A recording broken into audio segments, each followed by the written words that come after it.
Here every Monday through Friday from 9 a.m. to 11 a.m. Eastern Time. And we are very excited today as we have a jam-packed broadcast, and we're going to be featuring a double dose of the Dolphin Dive. Say that 10 times fast, I dare you. And we'll have some fun here this morning featuring Moyne College softball. And it always means a lot to me to have the opportunity to bring you these wonderful stories. And we had Tracey Roman with us a few weeks ago going into the season. She will now rejoin us here with the team 27 games in. So we'll have a good time here to have the conversation about where the team is at, where they're heading, and what's going on inside of NE10 play and so much more. So Tracey will be joining us momentarily, and then two of her student athletes will be joining us here on the broadcast. Mckenzie Bergdoll as well as Laura Bennett will be joining the show around 9:35 a.m. Eastern Time to tell their story and why they came to Moyne, why they fell in love with the sport of softball, and so much more. So a lot of great stuff coming up from those ladies. And then in hour number 2, Adam Stockwell will be joining us for the first time ever from Hamilton College, the men's basketball head coach for the Continentals, and a very close friend of someone that you see on the show all the time, Jason Leone. He was also one of the 3 phone calls that Jason made when Jason was going into his Elite 8 matchup, a Sweet 16 to the Elite 8 matchup up against the number 1 team in the nation. He called 3 people, Tobin Anderson, who people know from Fairleigh Dickinson and their run in the NCAA tournament, and who is now at Iona.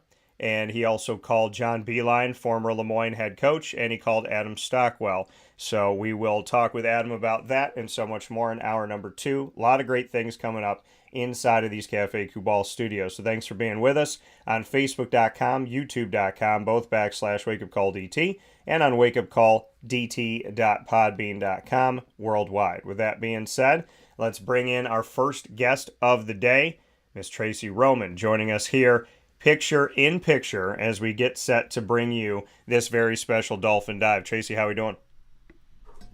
I'm doing great, Dan. How are you doing? I'm doing well, and happy to have you here. Happy to continue to tell the story. So, first and foremost, I do want to let people know how much of a trooper you are today to have the team get back a little bit after midnight, and you are ready to go. You got the Moyne gear on, ready, set, and I can't tell. You told me, I wouldn't have told. I wouldn't have known at all. So you texted me last night, said we're going to get in a little bit after midnight, and yet here you are this morning, ready and probably more happy and pepped up for the day than most people that are sitting here on a Wednesday.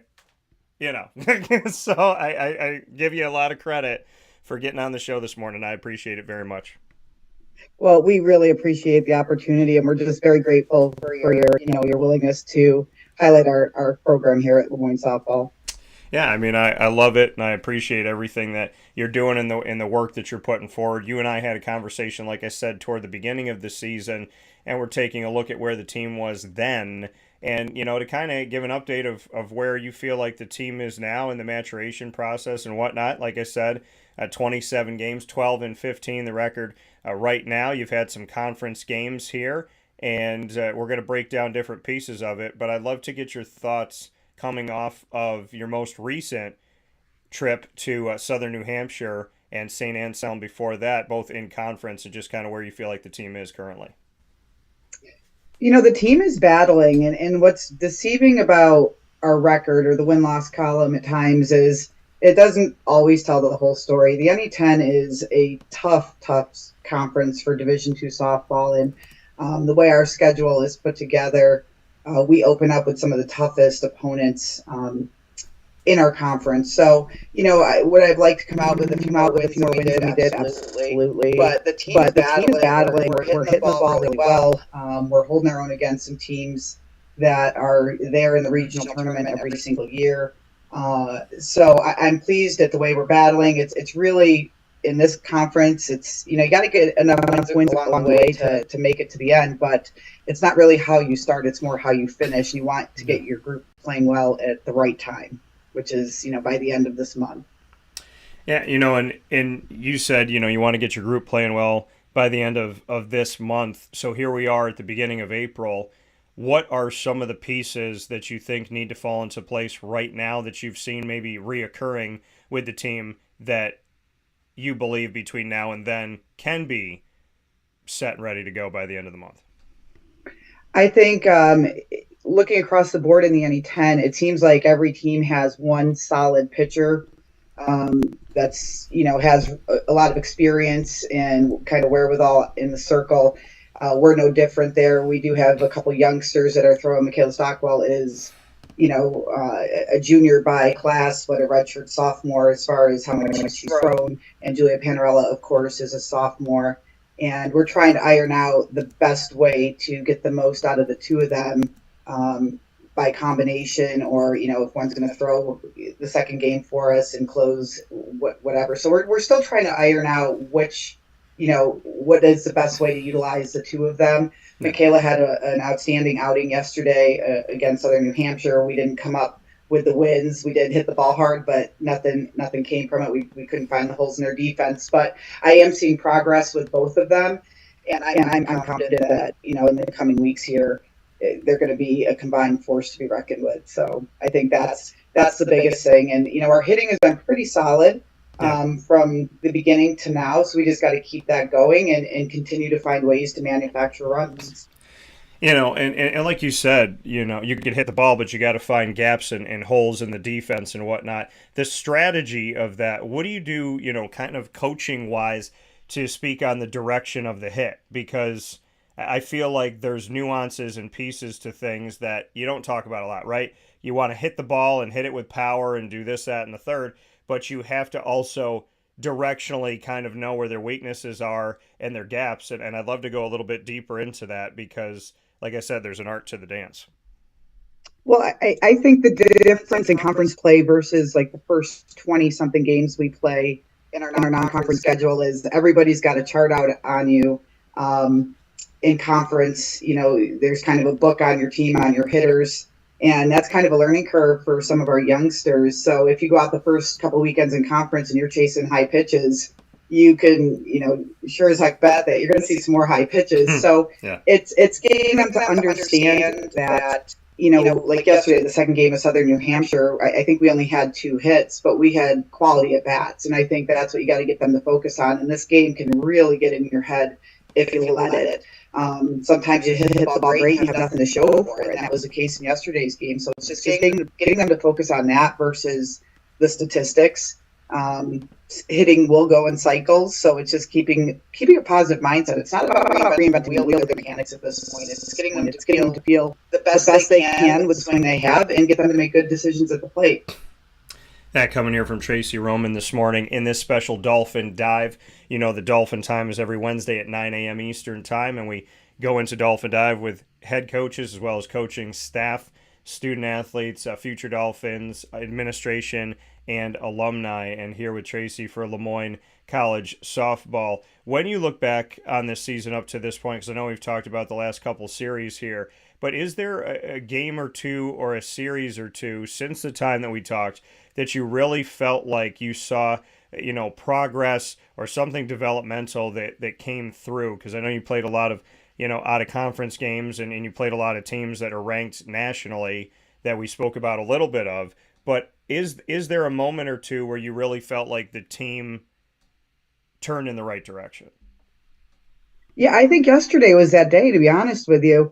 Okay. Bentley, we suffered a really bad loss. It was probably the only loss I've had in my collegiate coaching career where I wanted to climb under a rock after and hide. I mean, we were going into the 7th with a 5-0 lead, and we sort of snatched defeat from the jaws of victory, if you will. And that was tough. And then to drop 2 to St. A's, I think the hardest thing about our game is we play so many games in such a short amount of time with no practices in between when you're playing those 4-game series.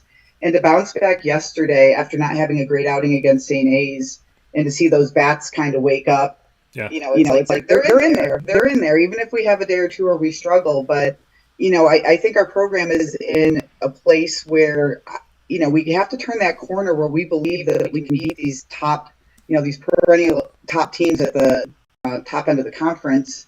And yesterday was the first time we beat SNU since I've been here. So that's a big deal, even though, again, our record right now, 1-5 in conference, doesn't reflect where we want to be. Yesterday was a really big turning point to be down 4-0 and to come back and win 5-4 or 9-4, 9-5. I don't remember what the score was. It never feels like enough, but was a big deal. It really was. And then we battled in the second game. The second game, is something I would call a good loss, if there is one. Yeah. The kids battled. We had good at bats. We had solid pitching. We just came up on the short end of the stick. So it's learning to find a way to win those games, and we'll, But I do believe we're on the right track.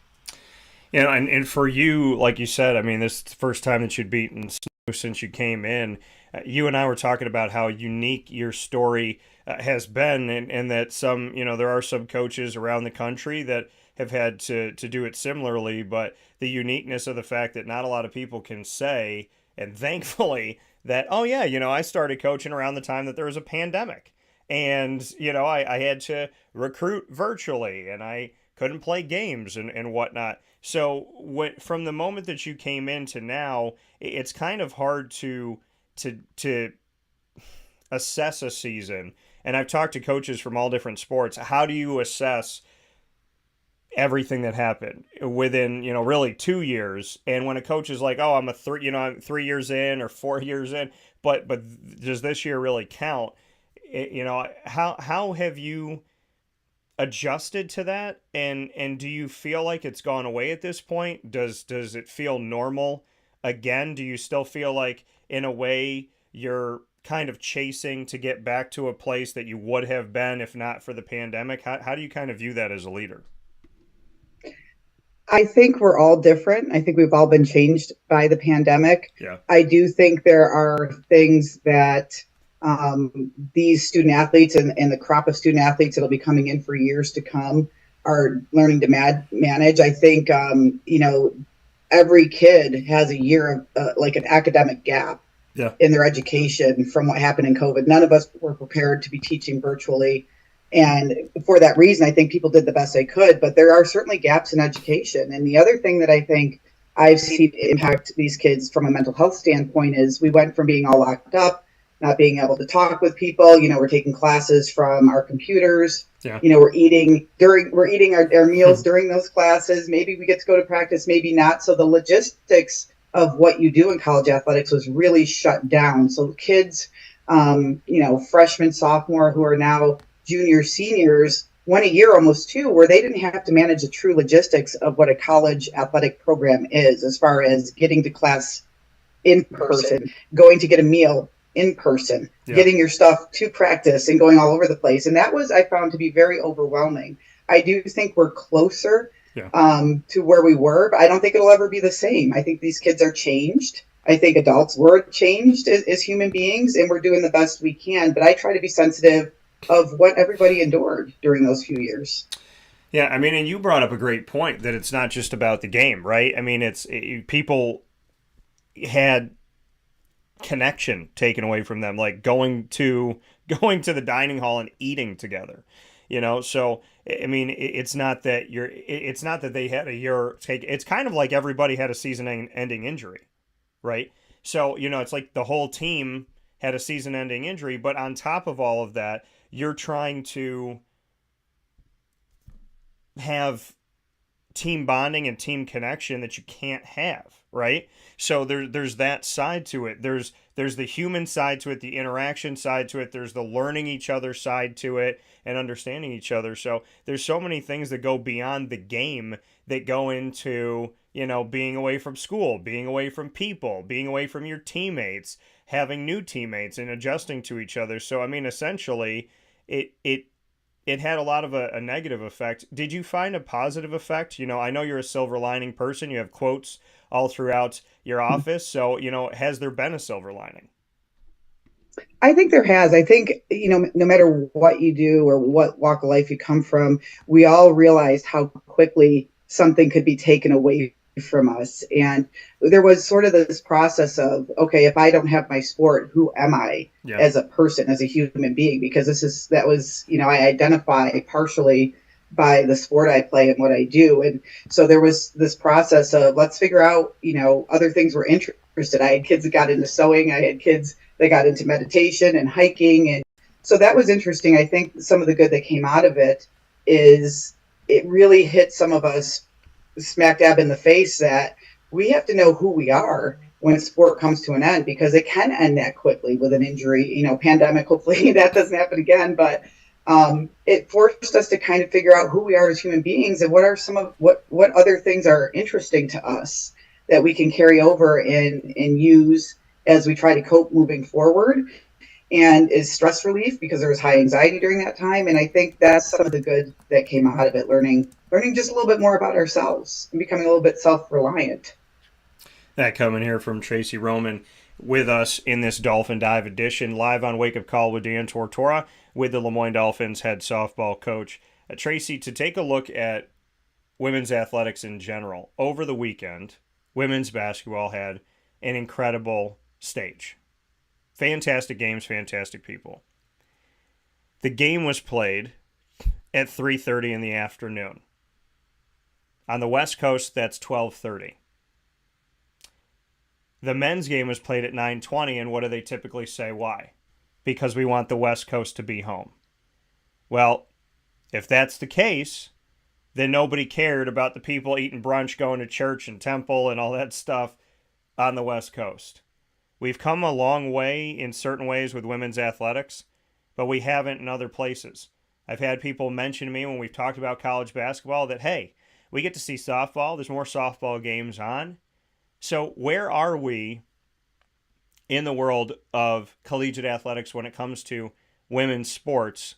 And how do you feel, despite it? I mean, I know it's not a softball game, but to see a championship game nationally be ousted from primetime so that they could show a Texas Rangers game 3 games into a 162-game season.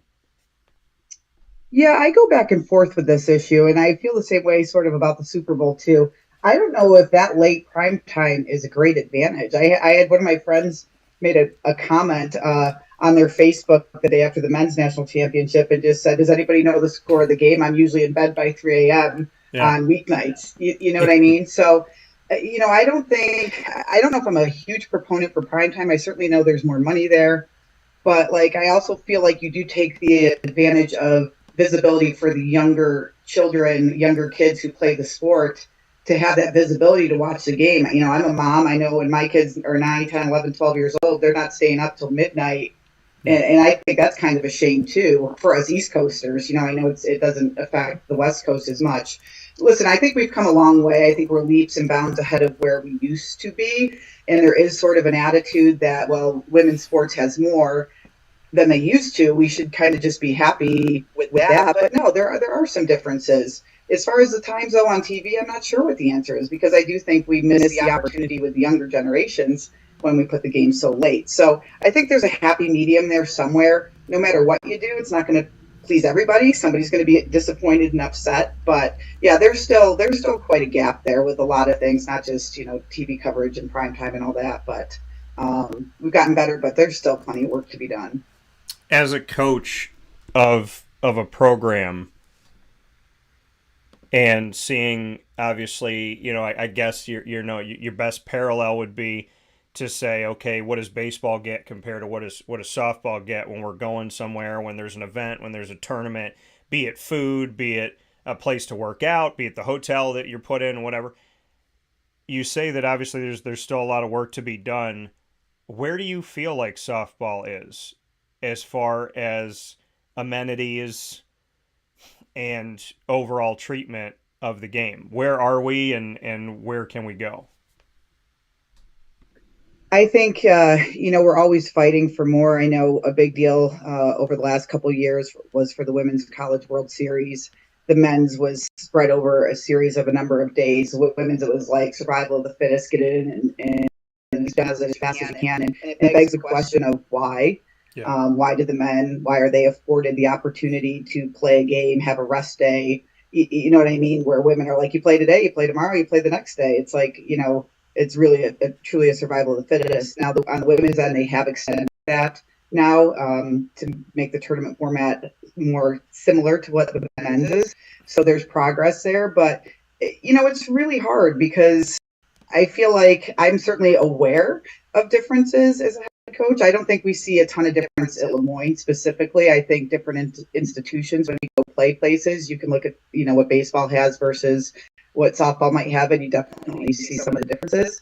But as a coach, all you can do is, bring these situations to your administration gently. But I also think it's important. There's a difference between complaining and coming to the table with a solution of how maybe we can improve some things. I think it gets easy, and again, we look at these things like it's a no-brainer. People should just take care of it. That's just not how the world works. So I think it's important to find a creative way to work together with your administration and with your institution to kind of, make that gap a little bit smaller. But you definitely see differences in facilities and whatnot. But at the end of the day, as a coach, you have to focus on the things that can help you win. So you certainly have to choose your battles. But it is what it is at this point. Like I said, it's for me more about coming to the table with creative solutions to help move things in a forward direction. Yeah, no, and I love what you said, because you and I obviously we've spoken before, and we have a lot of similarities. And I'd say all the time, you can you can focus on the problem for a minute, but then you have to focus the rest of the day on the solution. Some people just scream about the problem, but the problem is the problem. And we all have that friend or that family member that calls you every day and tells you the same problem, and you say, "What's the solution?" And they just want to talk about the problem. I said, "Well, you just want to complain. I don't want to hear it. What can we do to make it better? What can we do to change it?" And what you just said is the same thing that college basketball has had to deal with, is rushing. Like you said, the softball, get it in as quick as you can, and that's not fair. Number one, it's not fair on the body. And and you could see teams win just because another team is a little more fatigued. And so I don't think that that's necessarily fair by any stretch of the imagination. But like you said, we find solutions and we move forward. So you have two fantastic student athletes coming up in just a few minutes. Speaking on moving forward, we have Mckenzie Bergdoll, your first baseman, who's going to be with us, and we have Laura Bennett, one of your pitchers. So I would love for you to tell me, Mckenzie and Laura, why are they here today? Why are they on the show? Why are they representing softball and Moyne in general? I think one of the greatest things about having the opportunity to be a college coach is you have the opportunity to really witness and be part of the growth process, a very critical growth process that people go through during their 4-year undergraduate, while they're getting their 4-year undergraduate degree. And the growth process, I've watched two of these young ladies go through from their freshman year to where they are now, has just been astounding. The maturity I've seen and how they've grown both in the classroom academically, on the field, in their own game, and as leaders on our team. I chose them personally. I think they're great ambassadors for our program, but also they're two of our fiercest competitors out there. Yeah. I don't have to question day to day what this means to them or what their level of investment is. These are two people that really compete on the field. They compete in life. And I just, they're very aligned with what I was or felt like I was as an athlete and now a coach. And I think they really represent the mission of our program, both on and off the field. And when you look at that, what is the mission of this program?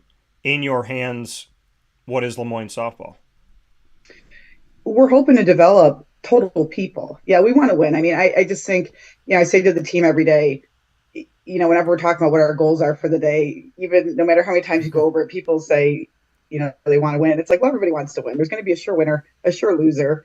Yeah. But it's staying in the process and competing no matter how many times you get kicked down. Because in a season of 50, 60 games, you're not going to have an undefeated season. It's very, very rare in our game. And you're going to go through, stints of losing 4, 5, 6 games in a row. And you've got to be able to pick yourself up and keep fighting. And I think that parallels with life. Life is not easy. We all experience death, grief, illness, job losses, lack of money. I mean, the list goes on. And you can't roll over and die when those things happen. The only person that's going to save you is you. So really the mission of our program is to, certainly practice gratefulness and be appreciative for the opportunities and the things we have, but also learn how to pick yourself up, dust yourself off, and keep moving, especially through the face of adversity. Yeah, and And like you said, I mean, there's so many things that are going on beyond, right? Beyond the typical, and I think that people forget that. People, you're a student, you're an athlete, you're also a human. You also need human interaction. You need to have time to yourself. You need to have peace. You got to take care of your body. You got to sleep. You have to do some things that calm you down. So, what do you do with this team that during the season are exercises of kind of a return to their center? Is it music? Is it family night? You guys go out and do something. What are because I know that there's some things that have been done, but your team, for people that don't know, they're so supportive of you and of each other, and they've gone out to. I mean, I remember sitting there with the AD Bob Beretta, and we were at a basketball game, and you were going on the air. And so you go over to get on the air, you put your headset on, and the team comes over, the entire team, and sits behind you in the bleachers in silence and listens to you and is like clapping and supporting you. And I remember looking at Bob and going, now that's a team. So why are you all like that? And what things do you do during the season to like maybe bring everybody back if there's stress and adversity and things going on? What do you do as a coach to kind of say, okay, you know what, we practiced, we did this, we did that, now let's come over to the house and let's have some dinner or something like that? What do you do for the team? Yeah, I wish I could wrap it up in a package and make it sound like it's one small thing, but it's, we try to take it as it comes, really. I know I've implemented in our hitting circuit stretching and sort of a flexibility station now because I think we need to take time to take care of our bodies. Yeah. They know that they can have a mental health day whenever they need it. I think that's important. I think as adults in our regular jobs, sometimes we need to just take a day. And especially with all the travel that we do, to be able to just focus on school or whatever, and they don't abuse it. I mean, when they ask for one or say they need one, I just tell them like it's no different than the stomach bug or whatever else. If you are in that poor of a condition mentally and really need a day to get things together, I don't have a problem with that. I think that's just the human element of life, and I think we have to normalize that a little bit. But one thing I know this team has learned a great deal of, we have suffered a massive amount of loss on my team in the 4 years I've been there. There's been several suicides, anywhere from parents to boyfriends to cousins, uncles.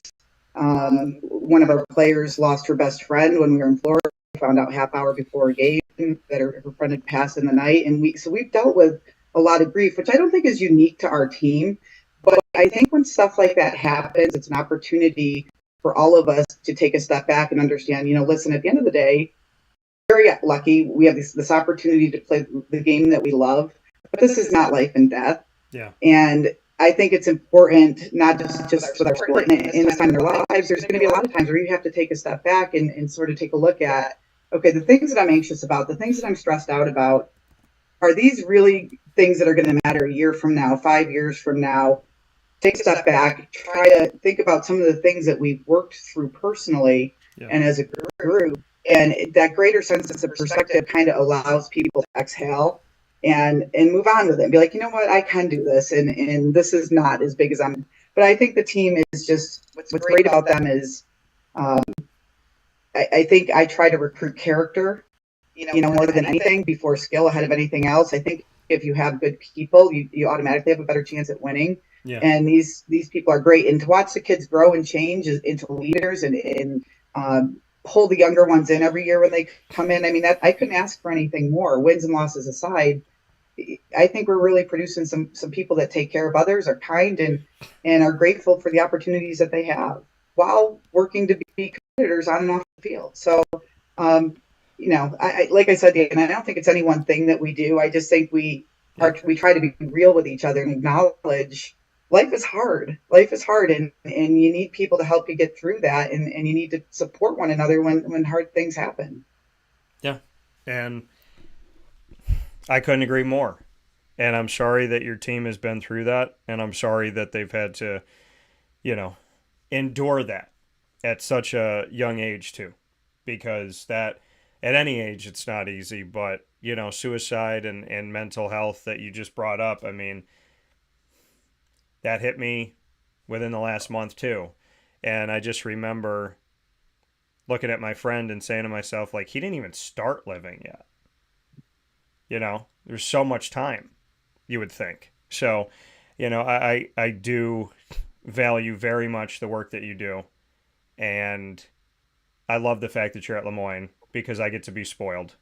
So thank you for that, Tracey. Thank you for the fight on the field, but more than that, thank you for the person that you are and the way that you go about your job because you're different. And to you, it's like, hey, I am who I am and I'm positive and I look for solutions. You live in your skin every day, but I think it's important to tell the people that are making a difference that they're making a difference. So hopefully, you can take this compliment and put it somewhere for a rainy day. But I'm very thankful that you're at Moyne and I'm happy that you're in our community. I love your positivity and the way that you go about the job that you do. It is a treasure to be able to talk to someone who cares so much about your people, right? Your student athletes. And that goes a long way. And there's a reason why they love you the way that they do. And I'll tell you, I've been around a lot of programs, a lot of sports, a lot of teams around the country. I've never seen a team do what they did that day when they got up in unison and went over to their coach just to sit with you. I mean, you were going to be back sitting with them 10 minutes later, but they didn't want to be away from you. And like a moth to a flame, they came right over. And I think that says a lot about your leadership and it says a lot about you. I do want to let people know that if you would like to see this team live, we have a doubleheader this Friday, April 7th, and against the University of New Haven at the softball complex at Moyne. So come out and see them. Game 1 starts at 12:30 p.m. Game 2 right around 2:30 to follow. And then we will have a doubleheader on Saturday, April 8th against Southern Connecticut State at the softball complex as well. And then on Tuesday, they'll continue to be there. So we got a nice home stint that's going on before you head back on the road on April 15th to AIC. So a lot of great stuff coming up, bunch of doubleheaders happening between Friday, Saturday, and Tuesday. And Tracey, I can't thank you enough for all that you do. And I appreciate it very much. I love spotlighting softball. It's fun for me. So thanks for the work that you're doing. Thanks, Dan. I appreciate the opportunity, and I'm the lucky one, to get to do this and coach the greatest game in the world. In my opinion, it's a blessing, and I'm fortunate every single day. But I appreciate the compliment. Thank you. Absolutely. And the only thing that I'll ask is that zip up is way too cool. I got to get myself one of those, so we got to figure that out. Hey, I'll hook you up. We got plenty of gear, so I'll get you taken care of. All right. But I look forward to it, and I'll be out this Friday, so I look forward to seeing you on Friday. Awesome. Thank you so much, Dan. All right, take care. Have a good day. Thanks, you too. Thanks. That coming once again from Tracey Roman here on Wake Up Call with Dan Tortora. The Dolphin Dive here for you every single month, and we love to get to tell the stories of these Dolphins, so we appreciate it so very much. We're going to take a step aside and after this fast break out here, and we will have two wonderful representatives of this team coming up, continuing with our softball coverage. Mckenzie Bergdoll as well as Laura Bennett will be joining me early where sports meets life. So make sure that you spin back around with us as we will be sitting down with them in an extension of the Dolphin Dive that'll be coming up here for you on Wake Up Call with Dan Tortora in our multimedia marketing partnership that is exclusive to Wake Up Call with Dan Tortora in connection with the Moyne College Dolphins. So a lot of great stuff coming up, a lot of fun to be had, and very much looking forward to the recording in progress of being recording able to stopped. Bring in to you these wonderful athletes who are making their debut on Wake Up Call this morning. So I'm very excited about that and happy to have them joining the show. They'll be joining us, like I said, momentarily here on Wake Up Call with Dan Tortora, where sports meets life. So a lot of good things to come, and definitely can't wait to have Mckenzie and Laura join the broadcast here on Wake Up Call with Dan Tortora. So they'll be coming up to you right after this fast break inside of the Cafe Kubal studios.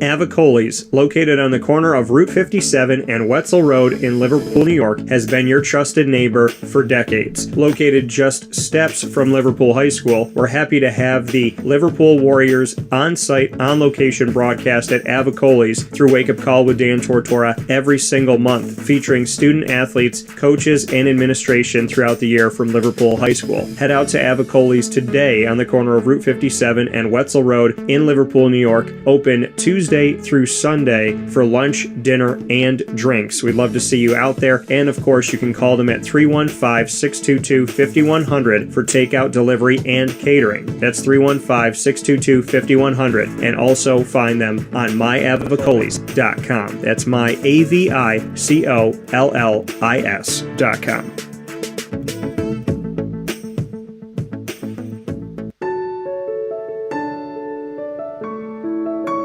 Having peace of mind when you're out of town that your furry-loving friend is safe and sound means taking them to Canine Campground, because we all know that when it comes to the love of our pets, it goes well beyond the call of duty to make sure they're safe and sound. Right, Lily?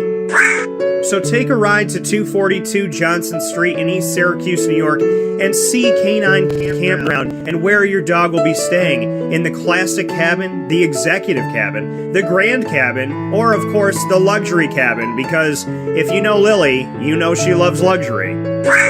Now you don't have to wait to the last minute to find a family member or a friend that'll take your dog for a few days. Call Canine Campground at 315-299-4013. That's 315-299-4013. Their drop-off and pickup times are Monday through Sunday.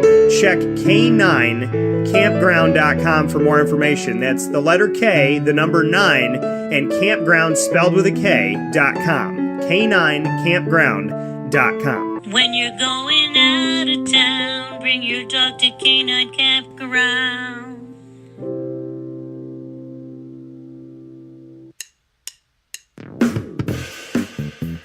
PB&J's Lunchbox, the food truck that you love finding all throughout central and upstate New York, now has a street-side cafe. So when you're craving their traditional favorites as well as their out-of-box amazing menu items, you can now head to 663 Old Liverpool Road in Liverpool, New York. Located just minutes from the highway, the Thruway, Destiny USA, and Onondaga Lake Parkway, PB&J's Lunchbox Street-Side Cafe is there for you Monday through Saturday from 9 a.m. to 7 p.m., serving breakfast, lunch, and dinner all throughout the day. Get breakfast for dinner, dinner for lunch, whatever you fancy, including their award-winning grilled peanut butter and jelly sandwich. Find them at 663 Old Liverpool Road in Liverpool, New York. PB&J's Lunchbox, where we love to know what's in your lunchbox.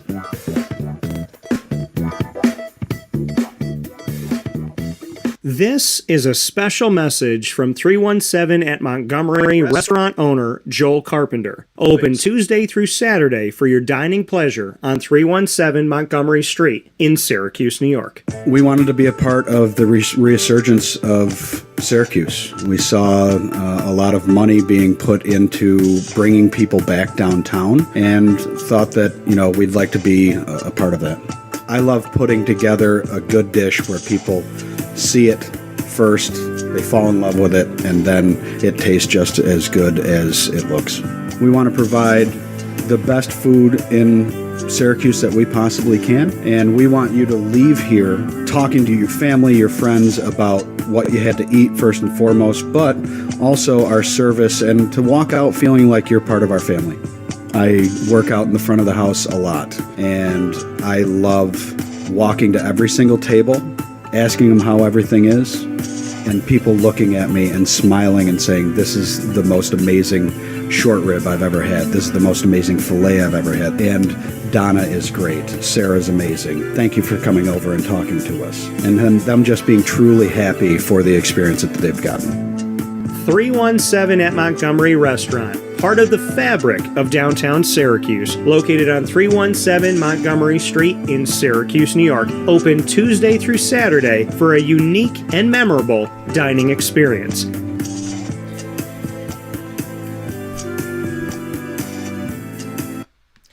Welcome back here to Wake Up Call with Dan Tortora inside of the Cafe Kubal Studios, hanging out with you where sports truly meets that thing called life. We appreciate you being here every Monday through Friday from 9 a.m. to 11 a.m.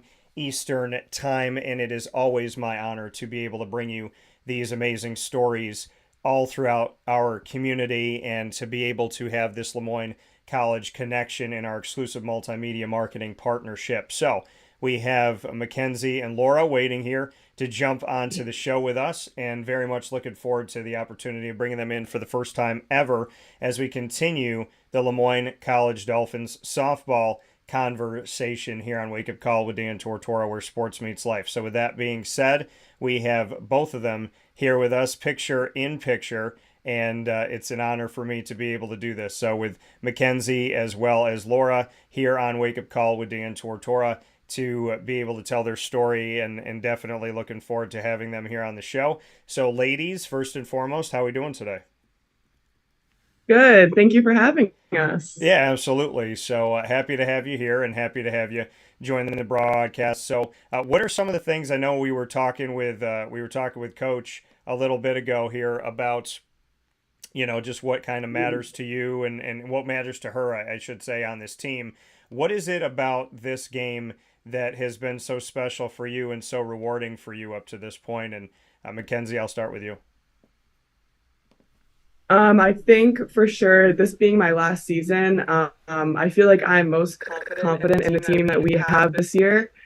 I think that the bonds we have are really important and they continue to develop throughout the season. And I think that this is the strongest lineup we've ever had. And I feel the most confident in our team out of my 4 years. And I think coming off of Florida, especially, we ended with a good winning streak. We do have one win in conference, but I think coming off of Florida, we built a lot of momentum, and I think we're still working on bringing that into conference play. And we had a lot of wins in Florida, and I think that we'll come back stronger than ever in these next couple series. And I'm super excited about where this conference play is going to take us. So I appreciate that. Laura, your thoughts on this season so far? And, Coach and I were talking about how the record doesn't maybe adequately showcase where this team is at right now. Where do you feel like the team is today?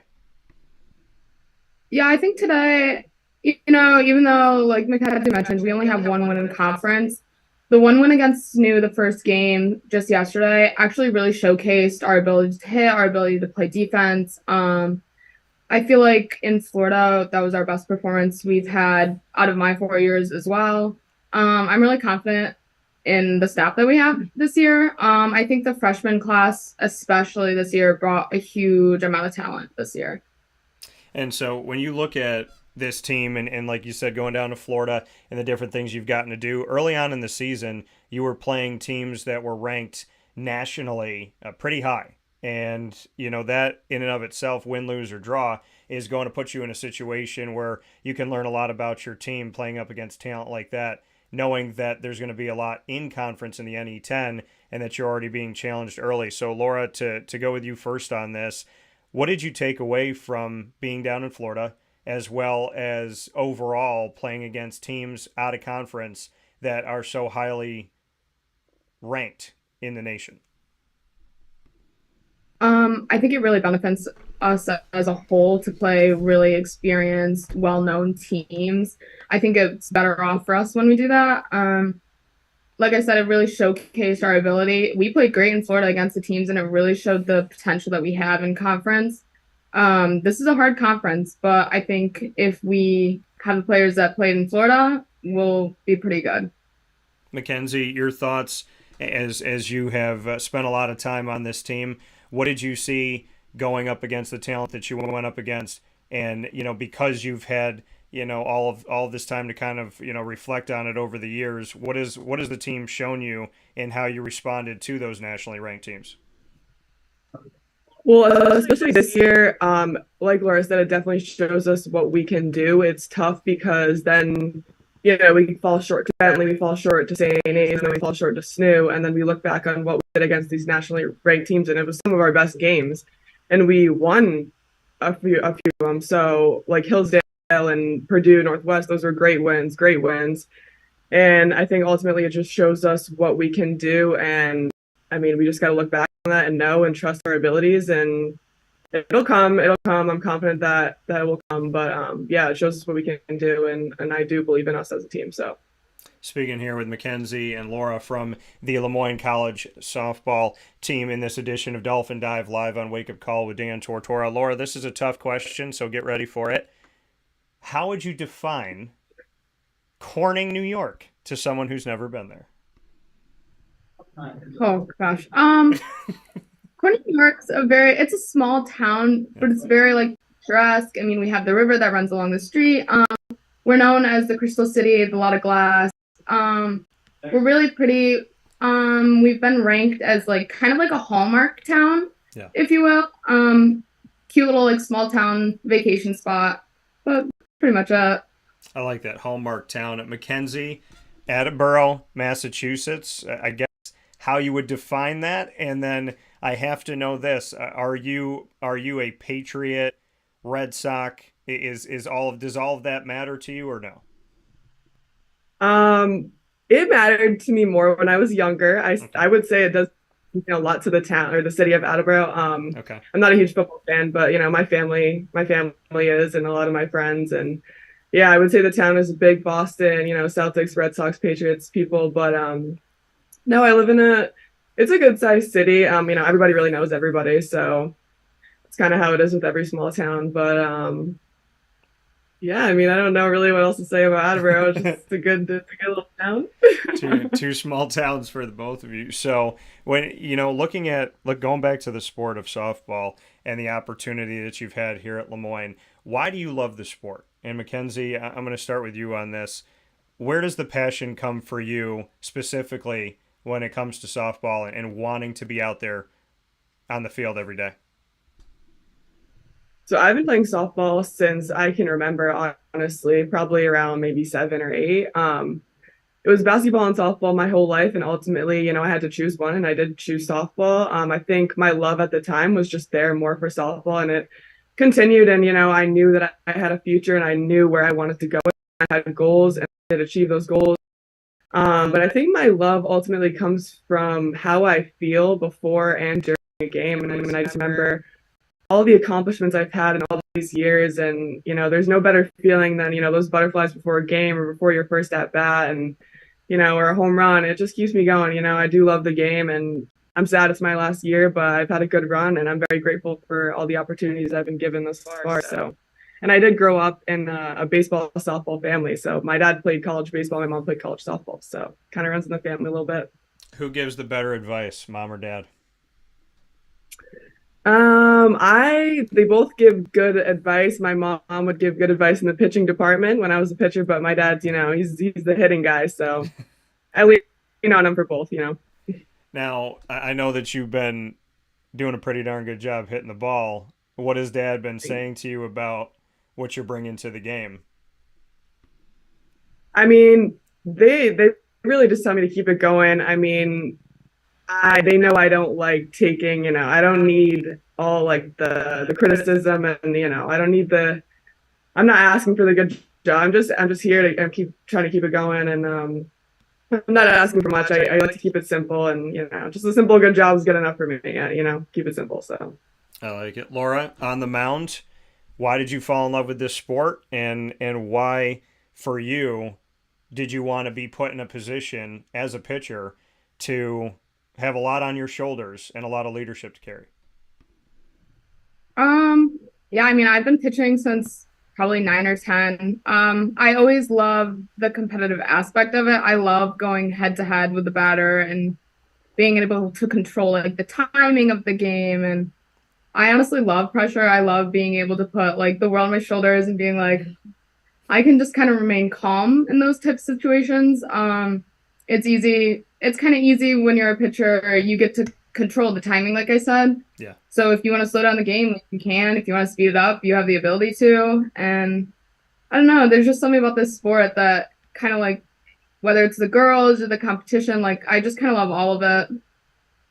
And before I let you go here with Mckenzie Bergdoll as well as Laura Bennett of the Moyne College Dolphins softball team, Laura, I'll stay with you for this.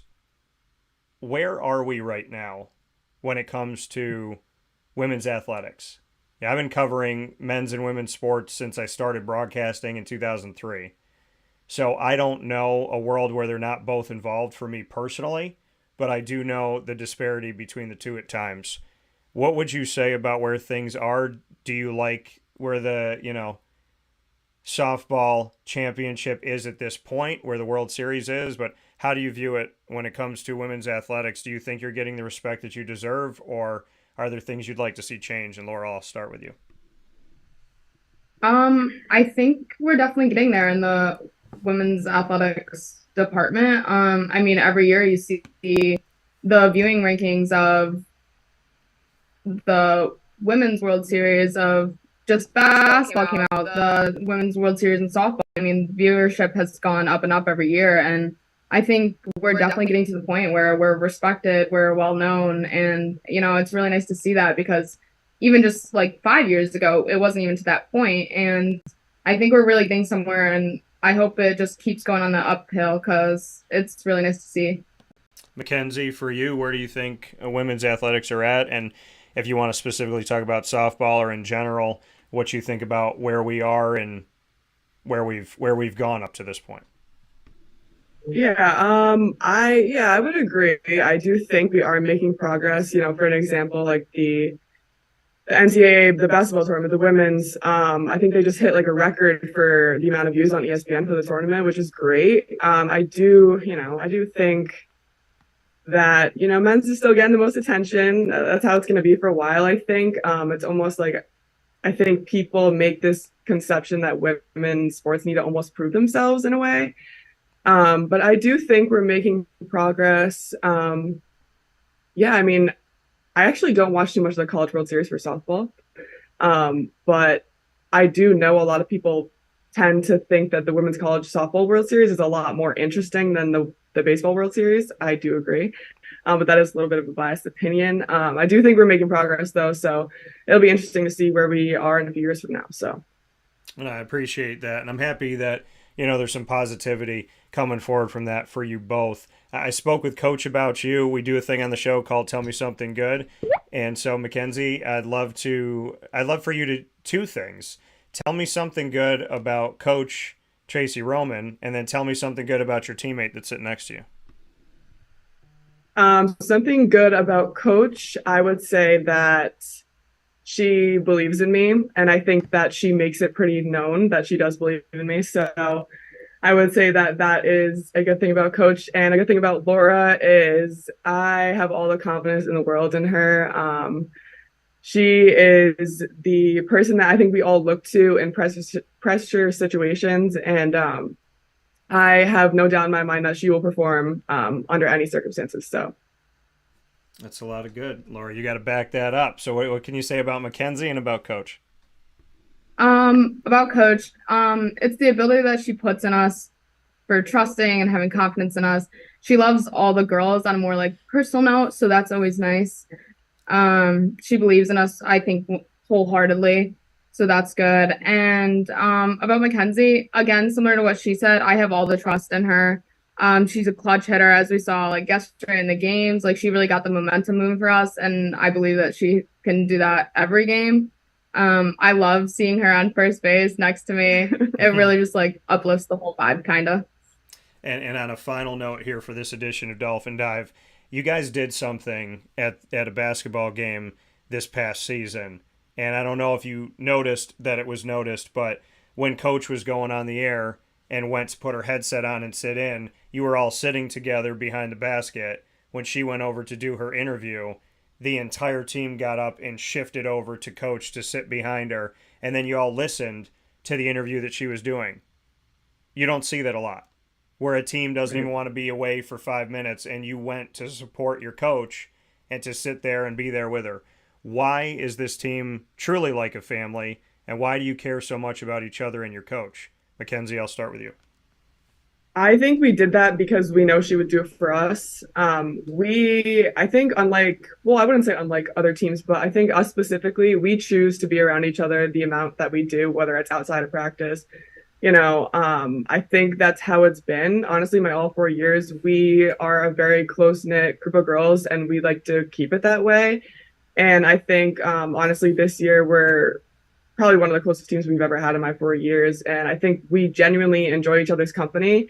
And at the end of the day, we know we're going to ride for each other. We know coach is going to ride for us. We're going to ride for coach. And that's really the culture we built here. So, Laura, for you, your thoughts on that? Because honestly, I mean, I've done this for almost 20 years, and I will never forget that moment. I commend you all for doing it, because I know to you guys it might be nothing, but to me, I was like, wow, they must really actually like each other and their coach. So bring me into why you did that from your point of view.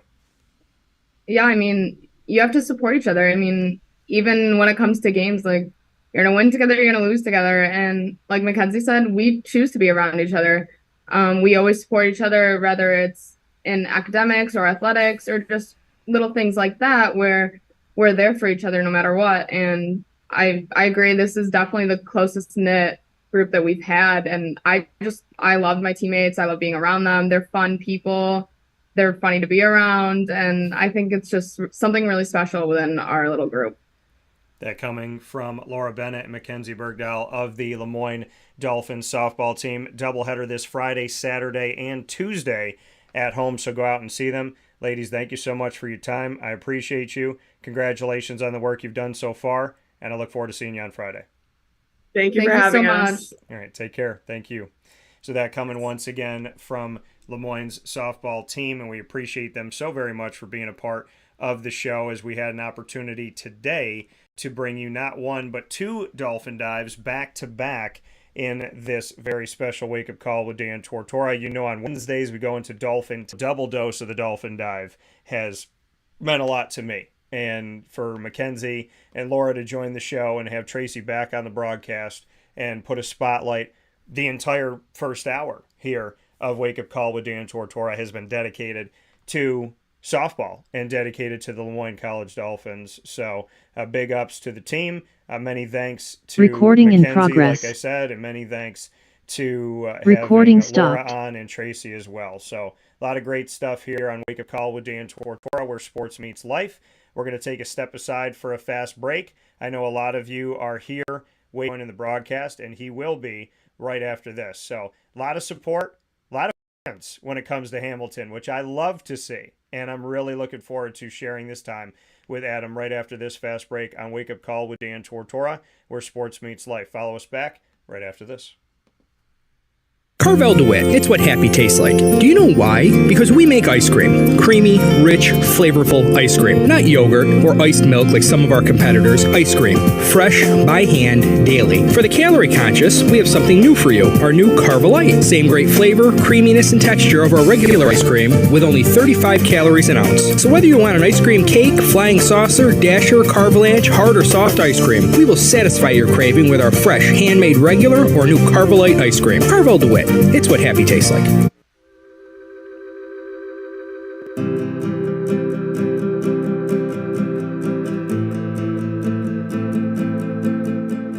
Cafe Cabal offers same-day local delivery of our products, offering no delivery charge for Onondaga County. Shop cafecabal.com for fresh roasted coffee beans, cold brew, travel mugs, and all your essential Cafe Cabal needs. Cafe Cabal, coffee for the soul.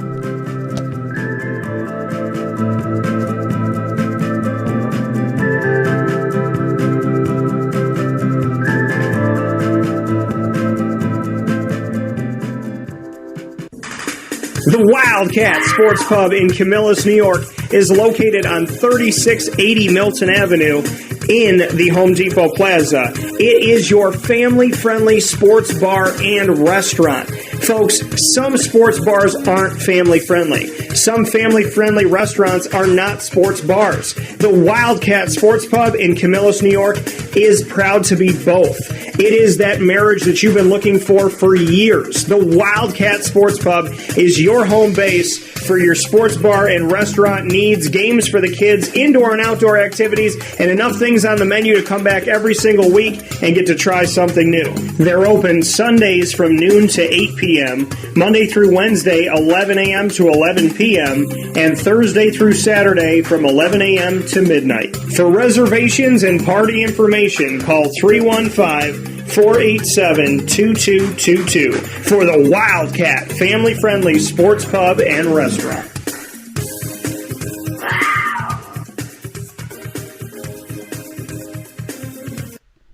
Welcome back here to Wake Up Call with Dan Tortora inside of the Cafe Kubal studios, hanging out with you where sports truly meets that thing called life. We appreciate you being here every Monday through Friday from 9 a.m. to 11 a.m. Eastern Time here with us on Facebook.com and YouTube.com, both /Wake Up Call DT. And you also find us by going to wakeupcalldt.podbean.com. So however you're connected with the show, we thank you so much for being here with us where sports meets that thing called life. And here with me, picture in picture this morning, we have the head coach of Hamilton College Continental's men's basketball program, Adam Stockwell, here on Wake Up Call. And I am so happy for the first time ever to welcome Adam to the show. Adam, how are we doing?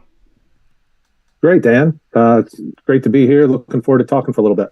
Yeah, no, absolutely. And I want to start it off by saying that, obviously, Mr. Jason Leone, a very good friend of mine, good friend of yours.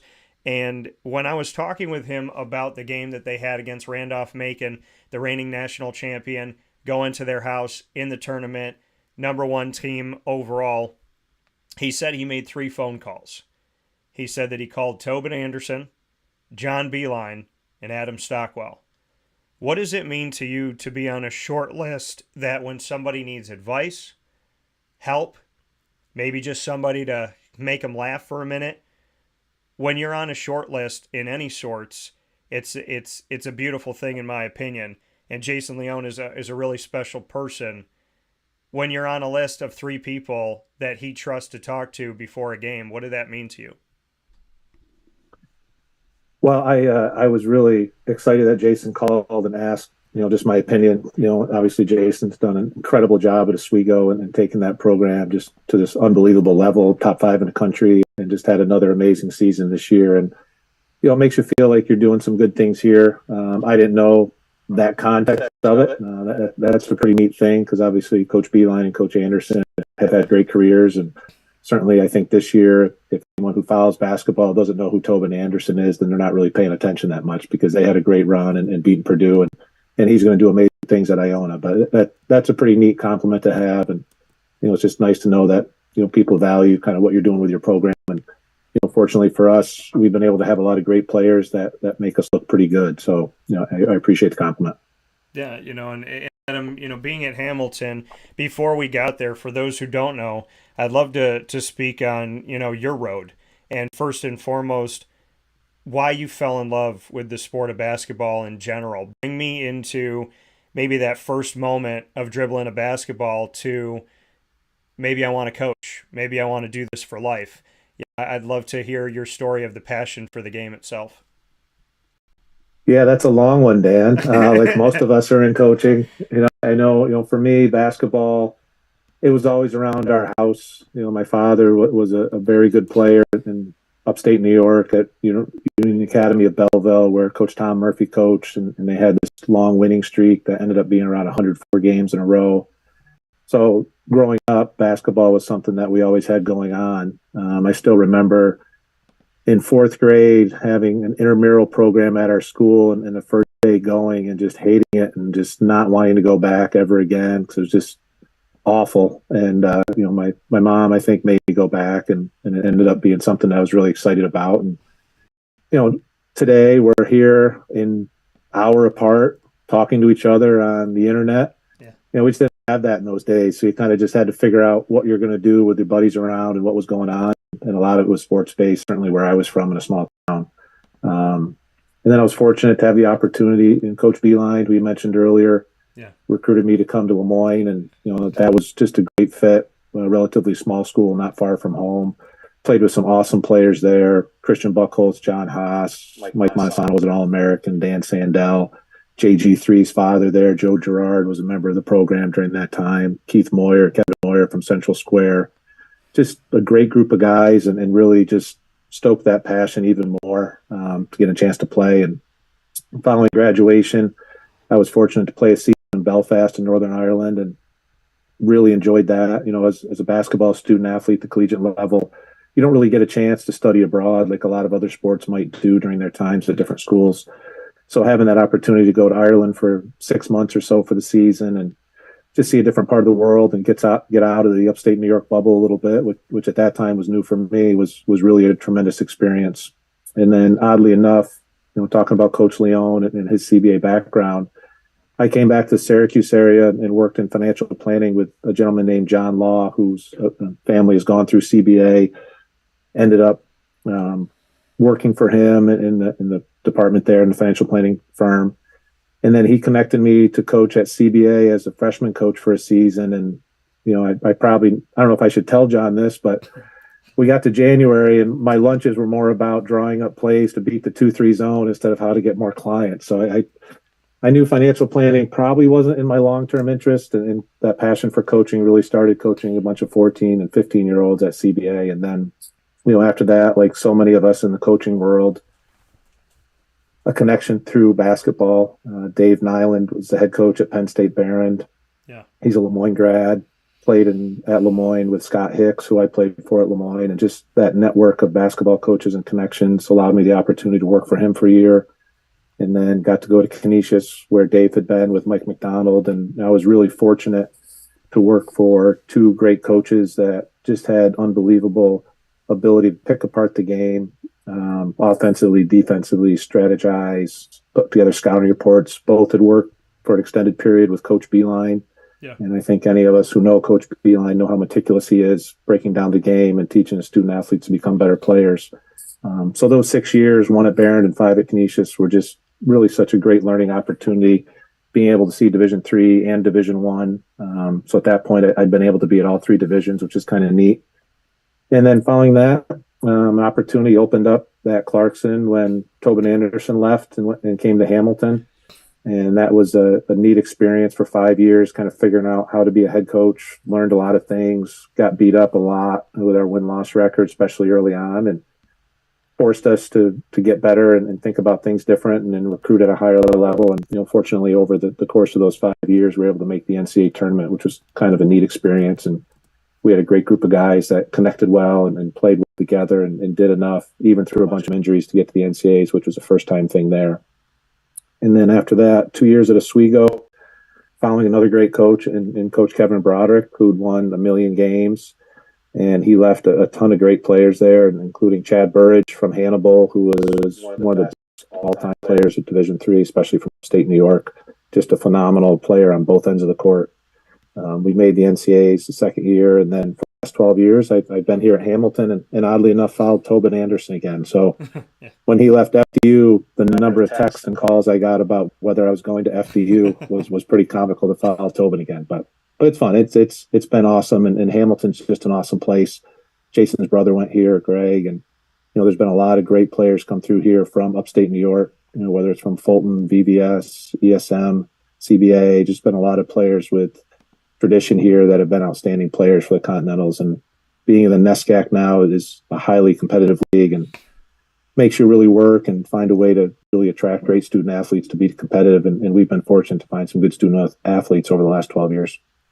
That coming here from Adam Stockwell here on Wake Up Call with Dan Tortora, live this morning with a focus and a spotlight on Hamilton College and the Continentals, and as well as Adam's story personally. You said a lot of great things about other people, but I think they should know that 1,458 points were scored by you at Lemoyne College, and that was from 92 to 96, I believe, still in the top 10 in Lemoyne Dolphins men's basketball history when it comes to career points.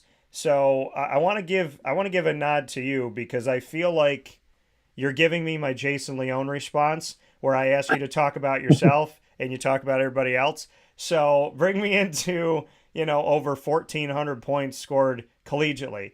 Not an easy thing to do to be 1,000-point scorer, and not an easy thing to do to be almost, 3 decades later, and you're still in the top 10. So I would think that that's a pretty mighty feat. I know you talked about your teammates, but I want to give some kudos to you as well.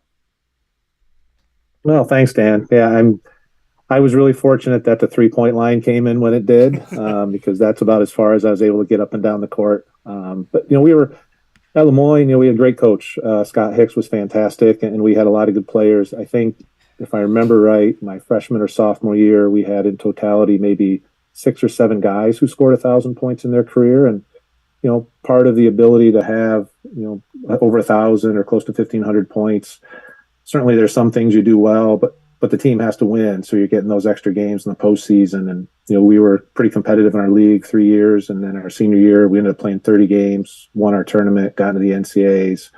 And unfortunately, we played the same team that beat us 3 times that year. So maybe if it was a different drawing, different bracket shape out, we might have been able to play a little bit further. But, I was really fortunate to have a lot of people help me out. And, I think personally, I was pretty committed to working, and I enjoyed the practice part. I enjoyed coming to practice every day. That was always fun for me.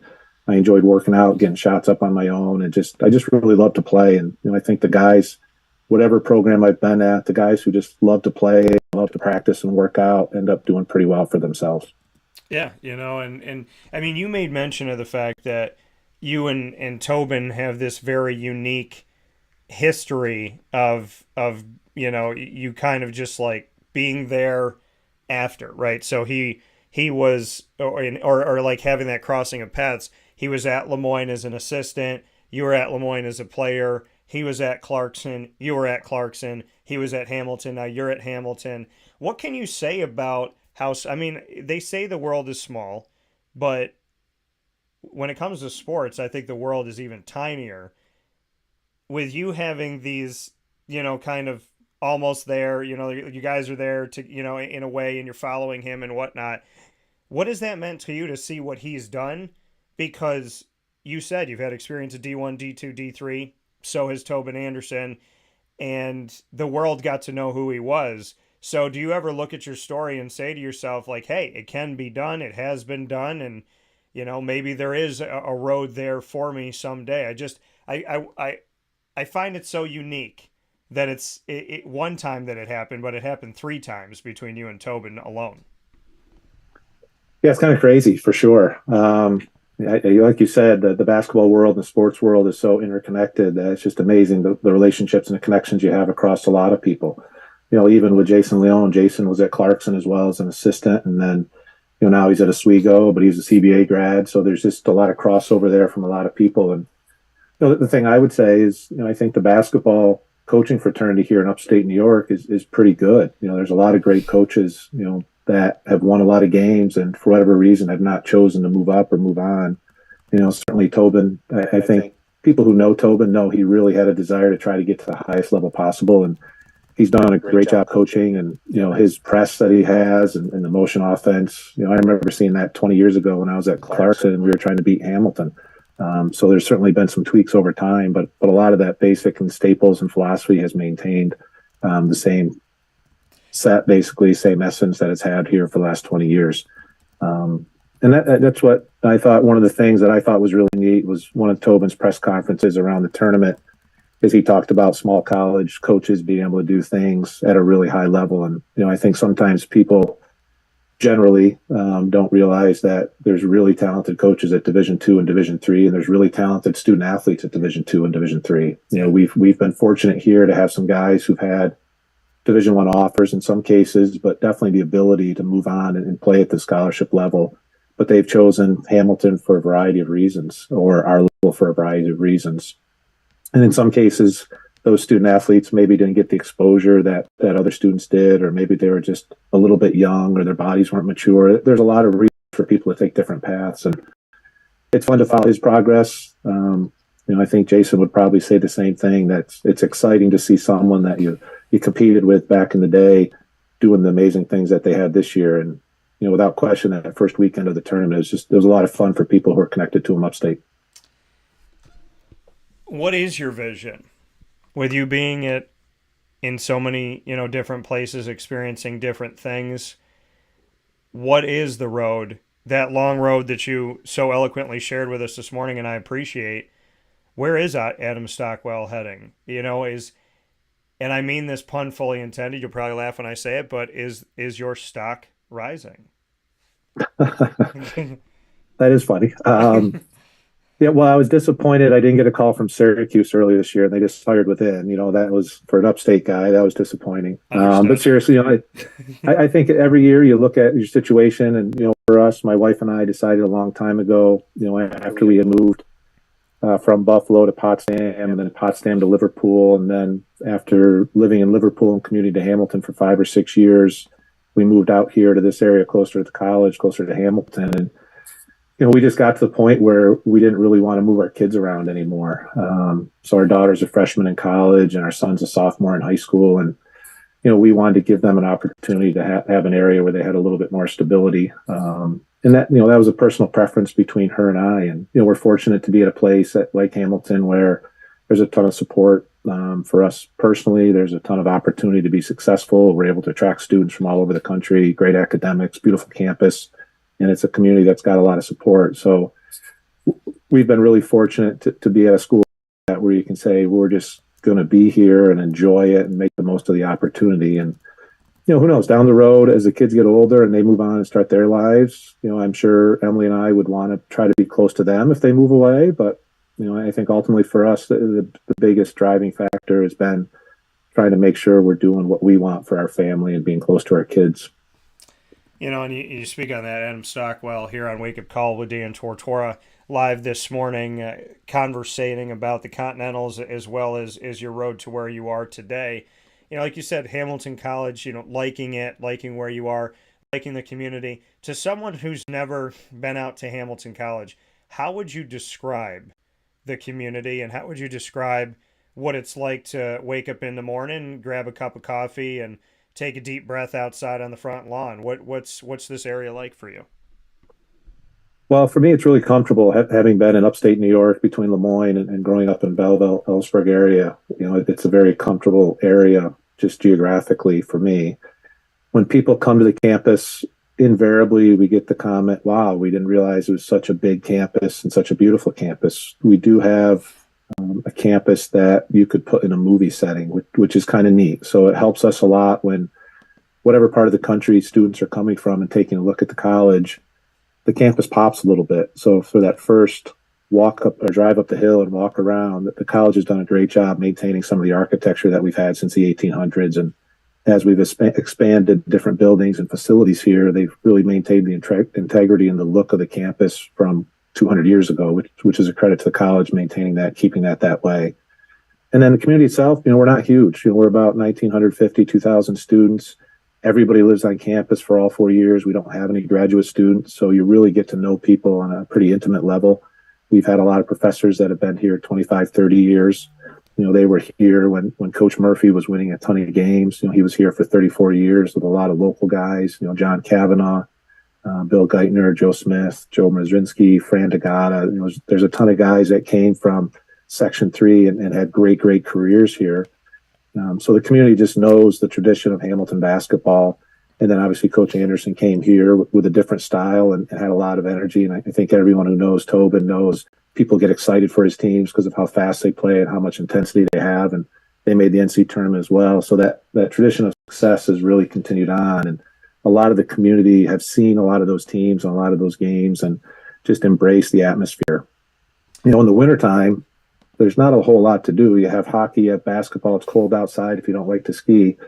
So we've been fortunate with our venue. We've had some decent teams here, and we've been able to host some NCAA tournament games. And we had 1,500, 1,600 people in our field house, and just an awesome atmosphere for our student athletes, and the students on campus and the community all came and really supported our guys. And to see that excitement doesn't just come from one season. It comes from 30, 40 years of great teams and people really embracing what's going on here. And then on top of that, in addition to the basketball, academically, we have an internationally known name, highly competitive liberal arts college. And I think people really resonate with the fact that when graduates leave here, they're doing pretty well with themselves, and they're working with the alumni network and making connections through Hamilton College to get themselves set up for the next 40, 50 years. I mean, I appreciate that. And the beauty of it is the fact that, I said, would you like to be on the show? Nobody gets questions ahead of time when you get on the show, but yet, you're describing it so easily, which, obviously shows your passion and your love for it, which I appreciate very much. When I hear Hamilton, And I think of that area, and I'm from, central and upstate New York. We're born on the north side, probably 12 minutes from the dome, and my parents are still in the same area. So, and I moved in and out, but I came back. So when we talk about, the word Hamilton, and I think about the community, Colgate University is what, 26 minutes away from you? So, Yep. you know what I mean? Having that, right? Because you talk about that small town feel, and that's been kind of a theme of today's show when we've spoken about a bunch of different places. But, this small town feel, yet there's two colleges within a half an hour of each other. What does that do, to be, to essentially to be a college town and to know that in the area that you're in upstate New York, a lot of the focus is on Colgate, is on Hamilton, and is on, the communities that you're building within your walls. So it's got to be a special experience to have that. Well, I think even this year more so. I mean, if you look around upstate New York, Colgate had a great season again, and Coach Langle in the last 5 years, they've won about as many games as you can possibly win there. And then for us locally, we had a good year. We played well in the NESCAC and got to the NCAA tournament again. Yeah. And then Utica College, just 10 minutes away, a little bit more north, they had a great season as well with Coach Coffey and made the NCAA tournament. So just here in the general Mohawk Valley area, we've had some really good basketball teams. So it's fun to see that. Colgate being so close, that's been a fantastic resource for us. Our assistants will pop down once or twice a year, catch practice, catch a game, and they run really good stuff. The transition from the NESCAC or high level Division III to the Patriot League, it's not a huge difference there as far as the level of play and the talent. Certainly their guys have won a ton and they're at the top of their league, but a lot of the things they do schematically resonate really well with what we're trying to do here. We're not getting NBA lottery picks that are one and dones that are 7-2 and just climbing over the rim like Donovan Clingan is. So a lot of the things that Colgate does in the Patriot League basketball can be applied to what we're doing in the NESCAC and try to help us keep moving forward. But it's just fun. I think the more teams you have winning in the area just helps promote Hamilton, promote Colgate, promote Utica. And then certainly for us, Hamilton and internally, we've had a lot of success with a lot of our programs. Our women's ice hockey team this year was in the Frozen Four. Our women's head coach was the National Coach of the Year, which is a pretty impressive feat. Obviously we were able to win the NESCAC tournament, which was the first time that a team that plays against the defense has done it. Cross country and golf had done it before, but the first interactive type team situation happened this year. We've had our men's ice hockey team in the Frozen Eight. Women's lacrosse won a national championship in the last 15 years. So the more opportunities you see where student athletes are having great experiences and being successful just helps everybody. Yeah, and you took the words out of my mouth because I wanted to, shame on you for not letting me say it. But but I was going to say that, the NESCAC championship that you won going through Connecticut College at Tufts as well as Colby in the finale, and also this season. I mean, finishing 20-9, making it, like you said, to the NCAA tournament, winning the NESCAC championship, and defeating multiple teams ranked in the nation's top 25, I would say is one heck of a season that you could build off of as you step forward. Well, we're certainly hoping to. Every year you want to keep taking steps forward. And, for us, coming out of COVID, last year was tough. We had a bunch of our main scorers miss a lot of games. I think they might have played together in 2 games, and in those games we averaged 92 points a game or something like that. So between the COVID pauses for some guys and then just the uncertainty of never knowing when you were going to start or stop or go on pause, last year was really tough. Yeah. And then this year coming in, we had a pretty strong schedule. We had a couple seniors from Texas. So we had a stretch where we flew to Texas, played a couple games, flew to Rochester, played 2 more games. It was basically an NBA schedule, 5 games in about 9 days, which was probably too much for us. And we took our lumps in that, but it was good for us because we had to handle a little bit of adversity. And then, once we came out of winter break, we had 3 non-conference games. We made Sports Center. Ithaca hit a shot over their head to win it at the end of regulation. So we were on the wrong side of the Sports Center top 10, but we did make Sports Center. So I guess you take the silver lining out of that. But that game really provided a lot of motivation for the guys heading into NESCAC play. And, we were fortunate. Our 4 seniors that played a lot, we really took control of the team and, said we're going to be one of the better defending and better rebounding teams here the rest of the year. And that kind of carried us all the way through league play and then through the NESCAC tournament and then into the NCAAs where, And we lost to a really tough, hard-nosed Johns Hopkins team whose head coach had been an assistant at Hamilton College the year before Tobin came here. Then went to St. Lawrence and had worked with Dave Paulson, who's another Moyne connection. So it just goes back to your speaking earlier, just how interconnected the basketball world is, especially in upstate New York. Yeah, and the talent that you're going up against. And I'd love for you to speak, to that, just what you could say about the level of competition that you have in and out of conference that you feel challenges you in the Northeast and also when you're in these upstate and central New York games. Yeah, we've been fortunate to play a lot of really good teams out of conference. The NESCAC is consistently ranked as the top two, top three, whatever people's version is of being one of the most competitive conferences in the country. And those 10 games, I think, really help us get ready for whoever we're going to see in the postseason. And the level of play and the talent that comes out, it's amazing what some of these guys can do that aren't getting scholarships, oddly enough. And then, in the region here, Utica College has been great. I think they've won 45 to 50 games here over the last 2 seasons. Been very successful. We've played WPI here the last couple of years, who was traditionally a 20 to 25 win team. So just trying to get some regional teams that are talented, that win a lot of games. We need to play good teams.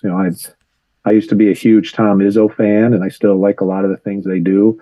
One of the things that I always thought they do incredibly well is they schedule up and try to play the toughest opponents they can, just so they can figure out the things they're doing wrong at a quicker pace. And we've tried to do that a little bit as well. It doesn't necessarily help our record sometimes, where we're probably getting a couple games that maybe we're not ready for, and maybe we could have played someone else that might have helped our record a little bit. But in the long run, I think it helps prepare us more than having maybe a slightly easier game, if there is such a thing, on our schedule. But the talent, when you get to the Sweet 16, the Elite Eight, those teams, any of those teams can win the whole NCAA tournament. And Oswego had just as good a chance as anybody this year and played some really tough teams and got through some of them and didn't. And it just comes down to that matchup that night determining whether you're going to be able to move on or not. It's just such a small window. And obviously everyone sees that on the national level with March Madness, but the same thing happens for us at Division III. Those last 16 teams, they're just fantastic and really tough to get by. You mentioned Oswego. I don't see them on the schedule. Have you and Jason have a pact that you refuse to play each other? Let's go. That's always a weird one when you play somewhere you've been or you play someone that's a good friend. That's always an interesting conversation. It's for us, we end up playing 14 non-conference games, which is essentially 60% of our regular season schedule. And the leagues like the SUNYAC or the Liberty League, they only end up playing 5 or 7 non-conference games. So those 5 to 7 slots fill up pretty quickly. Where for us, we're trying. One of the things we've tried to do, because we do have a roster that's really nationally based. We have guys from Seattle and California, Texas, Phoenix, Arizona. We've had guys all over the country.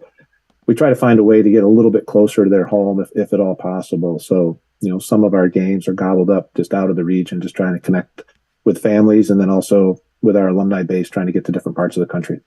Yeah. I don't know if it was a pact of like, hey, I love you too much, I can't play you. So I don't know if it came down to that. Final note here with Adam Stockwell of Hamilton College, Continental's men's basketball head coach here. You've said a lot to me about the college, the region, the area, and the community and everything, and your history, which has been a wonderful spotlight not only on your story but on Hamilton's story and the area's story. What do you think, in your opinion, in closing, makes a good leader?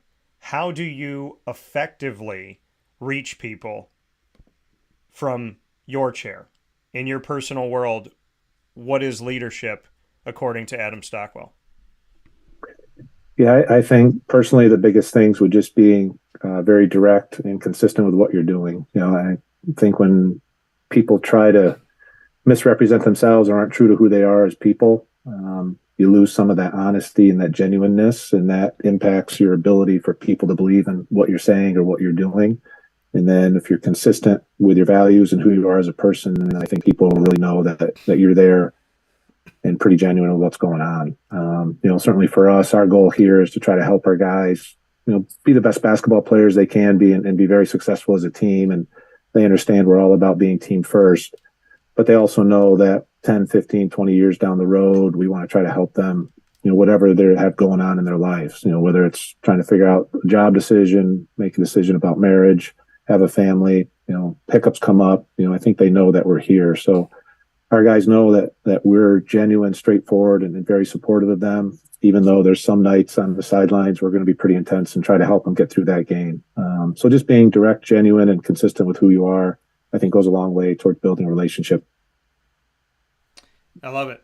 The only thing that I don't like about this morning is that I have to bid you adieu, Adam. So I do appreciate the time very much so, and I'm honored that we've gotten to do this and really put a spotlight on your program, on your story, as well as, Hamilton College and everything that it is in general in the community. I think it's a beautiful thing. So shout out to the area, shout out to upstate New York, shout out to Hamilton College and the Continentals, and to you and to your family, Adam. I would love to have you back on the show, and we'll definitely be getting in touch with you off the air. But thank you for taking the time today to share the story, because I've been moved by it, and I think it's really special. So I appreciate it very much so.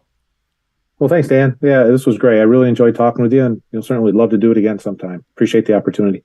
All right, well, take care, and I'll talk with you soon. That coming once again from Adam Stockwell here on Wake Up Call with Dan Tortora, where sports truly meets that thing called life. We appreciate Adam being here with us on Wake Up Call with Dan Tortora, coming to us this morning virtually, and being able to have a live experience with Adam it means a lot. So lot to take in and lot to have there from Hamilton College, from the community itself, as well as like I said, from his personal story, which is Tobin's done. And you say to yourself, okay, well, he took a lot of the same roads that Adam took. So that would definitely the conversation with Hamilton College and Adam Stockwell. And we will continue our conversation right after this fast break on Wake Up Call with Dan Tortora, where sports meets life.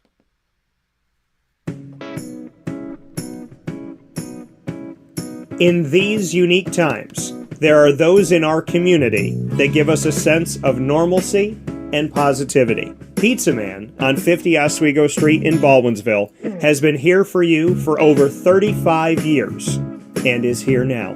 Call 315-638-1234 or order online at pizzamanbville.com to bring those familiar tastes into your home. And remember to come see our monthly on-site broadcasts centered around the community and our Baldwinsville Bees. Pizza Man in Baldwinsville. Any way you slice it, they are always here for you.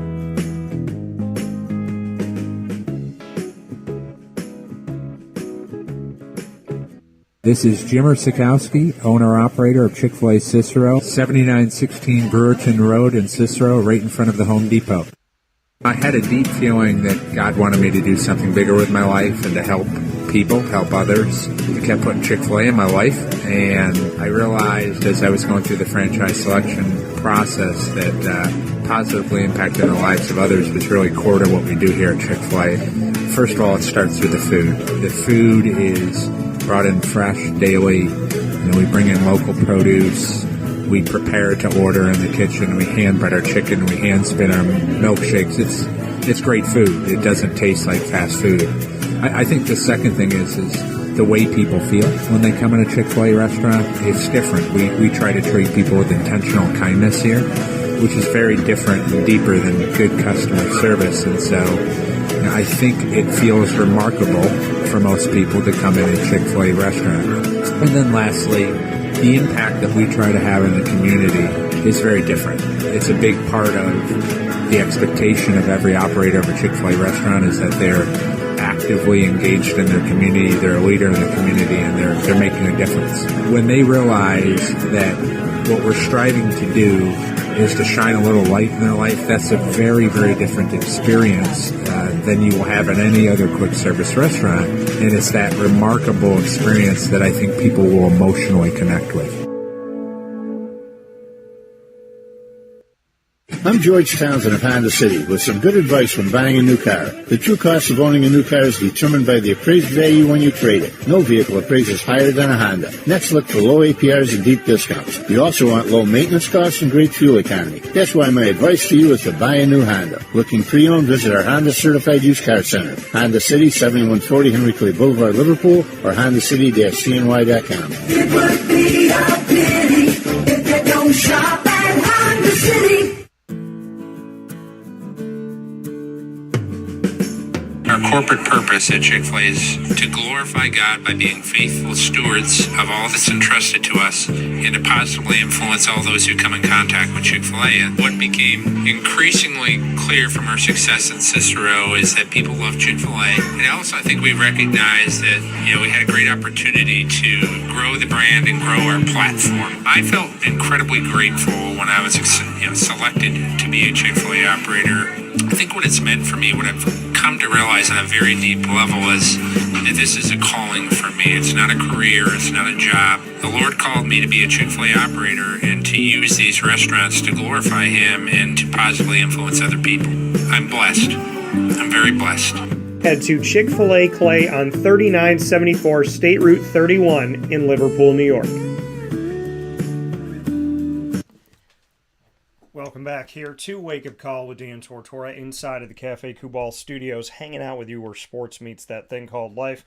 I can't thank you enough for being a part of the show, folks. We have had a very eventful morning, a jam-packed morning, and I can't thank you enough. I mean, we're here Monday through Friday from 9 a.m. to 11 a.m. Eastern Time, and we are able to get out to you worldwide, which to me is incredible to say every day. I love that I get to say that. So happy to be here with you. Happy to be hanging out on Facebook.com/WakeUpCallDT, YouTube.com/WakeUpCallDT, Facebook.com/LiveNowDT, and a lot of you know us from MixLR, and we're now on WakeUpCallDT.Podbean.com. So however you're tuning into the show on Monday through Friday from 9 a.m. to 11 a.m. Eastern Time, we appreciate it. I thank you for it. It means a lot. So, this is a beautiful thing, and I really do pray that people do what they love and love what they do. It sounds like Adam does that. It sounds like Laura and Mckenzie and Tracey do that. I mean, we've had 4 guests on the show today that sound like they're loving up what they do. And I know Tracey loves what she does, and I know she has a passion for it. And she wants people to cover it. She wants people to care about it. And that's easy for me to do because it's easy to care about good people doing good things in the community. And then when it comes to, Mckenzie Bergdoll and Laura Bennett, that was awesome to have them on. And to be able to say, I'll see y'all on Friday. I'm excited to come out to that doubleheader. I'll finish the show in the studio and I'll head out to Moyne. I hope you guys do too. And then with Adam Stockwell, he's not that far away. Hamilton College, not too far of a distance from those of you in central New York. And some more talent going on right there. And Hamilton and Clarkson, they get put on the map with Tobin Anderson, but let's also put them on the map for, what Adam said about what happens in the Frozen 8, what's happened with, Women's Lacrosse National Championship in the last 15 years, what he has done with his team in 20-win seasons and making it to the NCAA tournament. There's a lot to be grateful for in central and upstate New York. So people ask me all the time, why, if you were living in Florida, why did you come back home? Look at the people that I talked to. I came back home to take care of my grandmothers and to be with them. I came back home to love them up because they couldn't really travel. And I didn't want them to pass away and me having not spent ample time with them. So I came home for that. I came home because I had 2 choices of 2 places I wanted to go to, and I chose to come back home. I wanted to start my business. Eventually, after I got back home, I thought about it, and I wanted to start it at 30. I started it at 26. And without starting my business, chasing my dreams, living my life, and coming back to this community, I wouldn't know Adam Stockwell. I wouldn't know Mckenzie and Laura. I wouldn't know Tracey. I wouldn't know so many. There's been over 4,000 guests on the show, and and a ton of those people are in upstate and central New York, and I wouldn't know Jason Leone. So I look at that. I look at Moyne and Bryan and Stratton College of Syracuse. I look at Hamilton. I look at Cortland and Cornell and Colgate and Binghamton and and Syracuse and OCC and Oswego, and I wouldn't know any of this. So I might be biased to some people, but we have incredible people in this community, and they do great things. They go on and they do great things. and we're spoiled. And a lot of the times, the coaches that we have that decide to stay in our community could go somewhere else, but they stay here, and we continue to be spoiled. So I just hope we appreciate the coaches we have, the student athletes we have, and the administration that we have, because there's a lot of really wonderful people that make living in central and upstate New York fun. And I get the best of both worlds. I get to travel all the time. I get to go down to Florida. It's my second home. It's also the second home of the show and of my company, Dan Tortora Broadcast Media. We do a Disney show called Do Diz with Dan. We have an entertainment show called Superpowered Pop. We have a comic book trail show. So I get to travel the world. And then I get to come home and be here. So to me, I got the best of both. Florida is my second hub. New York is my first. And I get to see the rest of the world as well. I mean, how do you beat that? So I think a lot of people that have stayed in this community, like Adam Stockwell, like Tracey Roman, they'll tell you that there's just something different about it. And there's something beautiful about it. And you can't sell that anywhere else, right? So, you get around good people, you want to stay around good people, and I'm blessed. I'm spoiled every single day I wake up because I talk to good people. And today was no different. And I'm energized by Adam. I'm energized by Tracey and Mckenzie and Laura today. So I'm happy that you're here. I'm happy that we get to talk and have this conversation. We have about 15 minutes left on today's broadcast. And so we get to take a look around the country to see what's going on. And for me, when you look at some things, I mean, obviously baseball's just started. Basketball's winding down. When it comes to the pros, we got the Masters coming up here, which is an exciting, world that we get to live in Augusta. It's one place I've always wanted to bring my dad, is out to Augusta, to just go out there, to just see it, to just feel it, to just let him see it. So, I'd love to do that sometime soon and be able to really just go out there with Pop. I also want to go to Italy, and I want to go to Spain. So, and I want to go to Hawaii. So there's a lot of places that are on the list, which I'm excited to do. Now, when we look at the fact that the standings right now in the NBA, like I said, things are winding down, and in the NHL as well, because they parallel each other almost completely perfectly, maybe a week off or so. So, looking at the NBA currently, the Bucks are in first, the Celtics in second. Then we have the Sixers, the Cavs, the Knicks, and the Nets. And so, our top, that's your top six here. And then you have Miami, Atlanta, Toronto, Chicago. When we look at these play-in games, Toronto and Chicago are locked into the play-in. That little playoff bracket play-in scenario that they've created since the COVID bubble year. And so my Raptors are in, but they got some work to do. They're 40-39. We'll see if they can make some hay here and maybe jump up and pass Atlanta, who's got the same record. We'll see. There's not a lot of games left. There's only 3 games left for the Raptors and the Hawks at this point. In the Western Conference, we have the Denver Nuggets in first, Memphis, Sacramento, Phoenix. Who would have thought in their brain over the last 20 years that the top 4 teams in the West would be named Denver, Memphis, Sacramento, who was at the bottom of the West for a bunch of years, and Phoenix?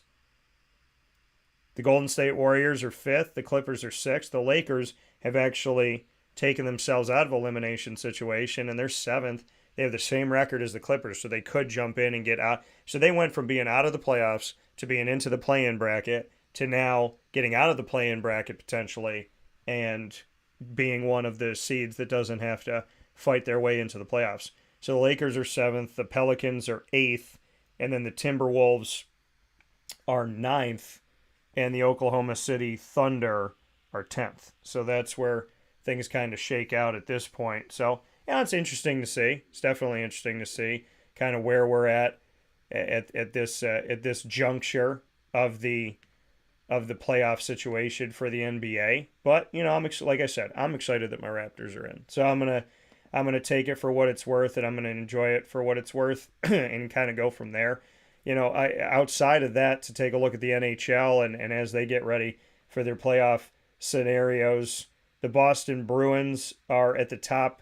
When you look at the eastern side of things, the Boston Bruins have clinched the President's Trophy, the best regular season record. So congratulations to them for that in the Eastern Conference and overall. Boston in the Atlantic, they have clinched their playoff berth. The Toronto Maple Leafs and the Tampa Bay Lightning have clinched as well. In the Met, we have Carolina Hurricanes, New Jersey Devils, and the New York Rangers have all clinched. And on the western side of things, in the Central, we have Colorado Avalanche, Dallas Stars, Minnesota Wild have all clinched a playoff berth. And in the Pacific, we have the Vegas Golden Knights, the Edmonton Oilers, and the Los Angeles Kings have done it. Not completely out of it right now in the NHL. There's still life for the Florida Panthers, the Buffalo Sabres, the Ottawa Senators, and Detroit Red Wings. The entire Atlantic Division is still alive for the playoffs. Nobody's been eliminated. In the Met on the east side, the New York Islanders and the Pitt Penguins are still alive, but the Washington Capitals, Philadelphia Flyers, and Columbus Blue Jackets are all out of it. In the Western Conference, again in the Central, the teams that are alive outside of the teams that I mentioned, the Winnipeg Jets and the Nashville Predators are still in this thing, but the St. Louis Blues, who had good history recently, the Arizona Coyotes and the Chicago Blackhawks, who also had good history recently, they're all eliminated.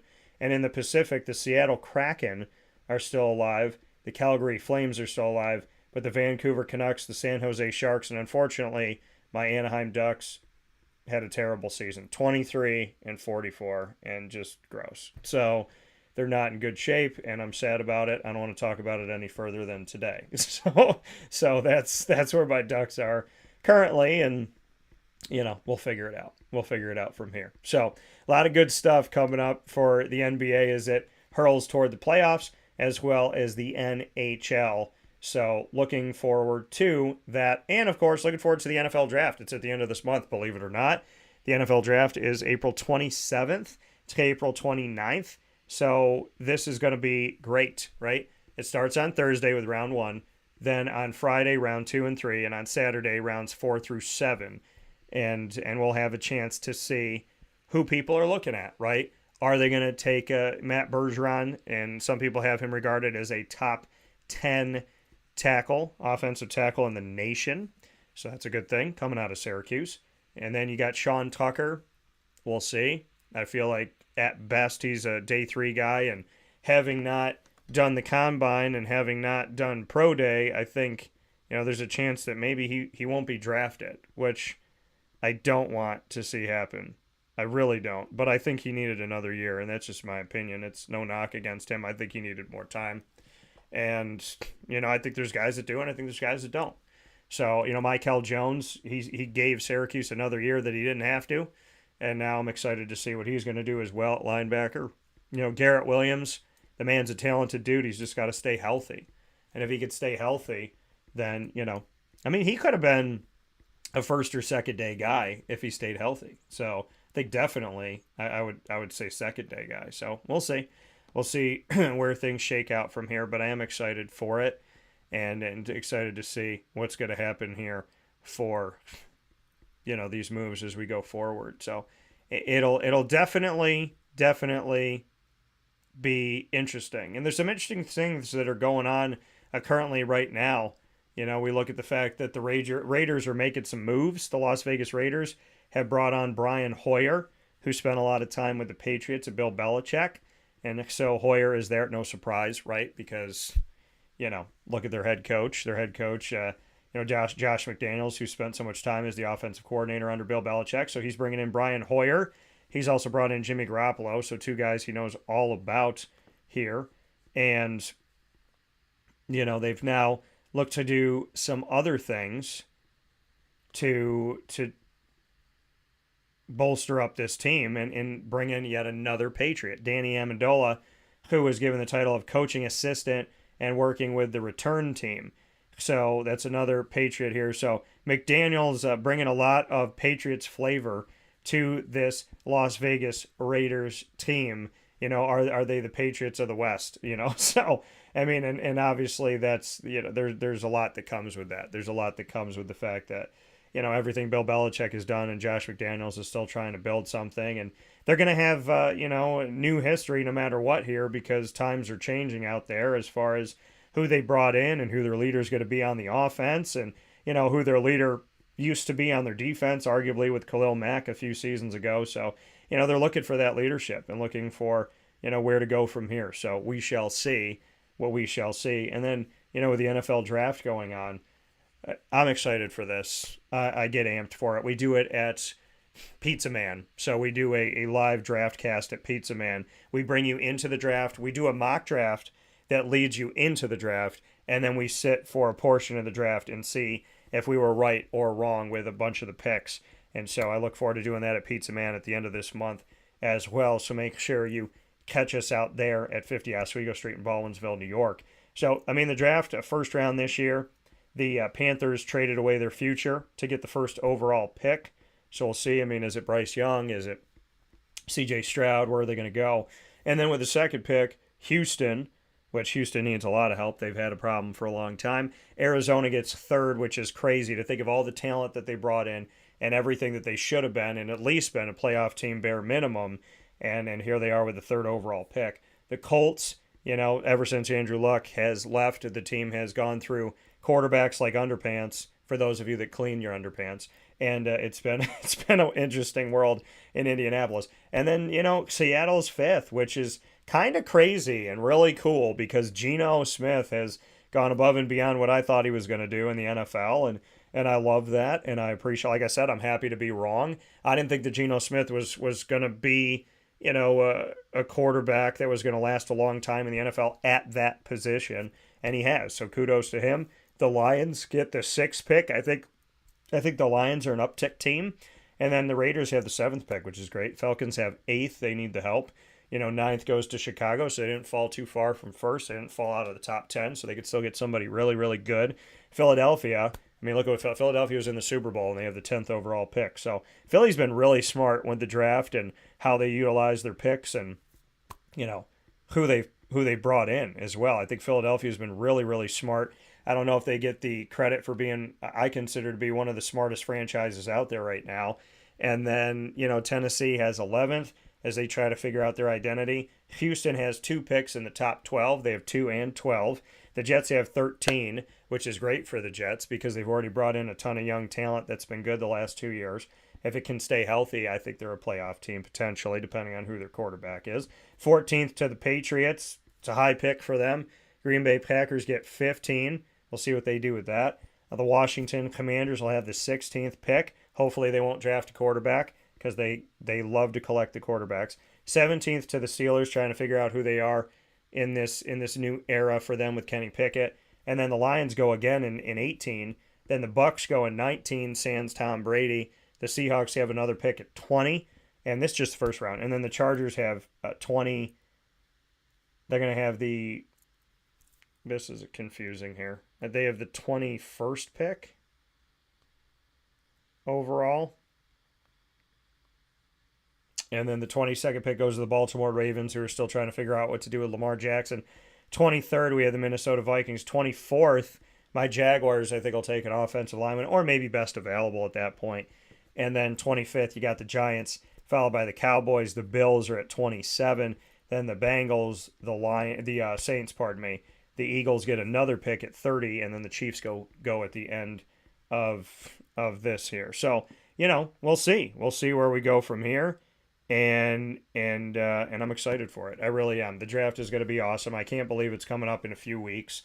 But like I said, we'll be at Pizza Man, so come out and see us, because typically on Wednesdays, why I mention all this NFL stuff too, is on Wednesdays when we do our fantasy football coverage in hour number 2. We've gone away from that a bit because I've been extremely busy with a lot of guests that we want to get on the show, but we will be getting you ready for the draft. I'm researching and getting everything set for my mock draft, then to go to Pizza Man, then to see the draft itself. And so, once we get into the draft, I do a mock draft, prelude to the draft. Then we go to Pizza Man. Then I do a draft recap and assessment of round 1. Then I do a draft recap and assessment of round 2 and 3. Then I do a draft recap and assessment of rounds 4 through 7. And I am the person that will sit in front of my TV and watch the NFL draft the entire, like, I watch all of it. I watch Thursday night, Friday night, and all day Saturday. So game on, folks. We'll take a step aside for a fast break. We'll be back right after this to wrap up this edition of Wake Up Call with Dan Tortora.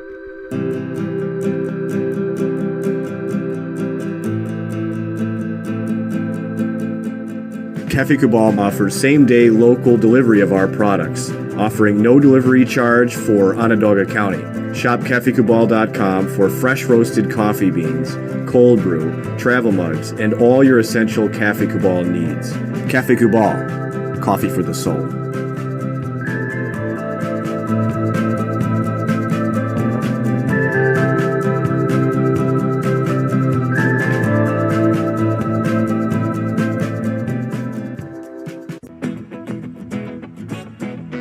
This is Amy from Mother's Cupboard, home of the whole frittata. We are open daily 6 a.m. to 1:30 p.m. For takeout orders, call 315-432-0942 and tune in to Wake Up Call with Dan Tortora for our monthly food challenge and try our Wake Up Call signature menu item available 7 days a week. Here at Mother's Cupboard, we are Central New York, and it's our honor to serve you. Ma and Pa's Kettle Corn and Popcorn Factory remind us that every day is worth celebrating. Find them at 201 Old 7th North Street in Liverpool, New York. Open Monday through Saturday in-store and all the time online at maandpaspopcorn.com. Serving our Central New York community and beyond, you can order all throughout the country at maandpaspopcorn.com. And remember to get your tins, which have in-store half-price refills forever. Ma and Pa's Kettle Corn and Popcorn Factory, available to you for fundraising and all of your events by calling 315-450-6272. That's 315-450-6272. Ma and Pa's Kettle Corn and Popcorn Factory. How corny are you?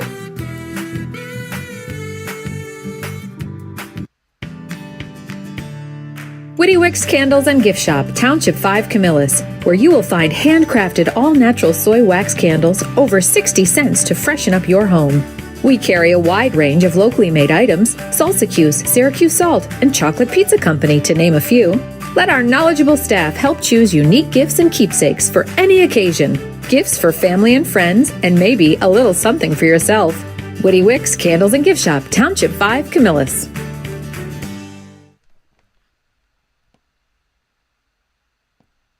This is a special message from Merritt Brady, owner-operator of Chick-fil-A Watertown on 1290 Arsenal Street in Watertown, New York. Chick-fil-A for me has always been about the people. I think it starts with the strength and leadership of the Cathy family. It's just amazing to see a family-run business reach the altitude that they have. Second mile service is something that we embodied at my previous business, and the ability to make people feel like they're the only person at your establishment, that you are there to serve them that day and looking for those extra ways to make them happy, to anticipate what they need next is what makes me tick. And I'm going to have so many opportunities at Chick-fil-A to do that. It's one of my favorite things to eat in the world. My favorite application question or interview question when I'm interviewing is when I get to, have you ever eaten at Chick-fil-A? And a smile hits both their ears. You know, they can't even answer the question for a second. And when I see that, it's like, man, that's going to be a great hire. They already get it. They already feel it. They already know that we're different. The Chick-fil-A experience, it's a real thing. And then, of course, just our generosity and community involvement and making a positive impact in the lives of our team members, our guests, and the community in general, I think is really the secret sauce.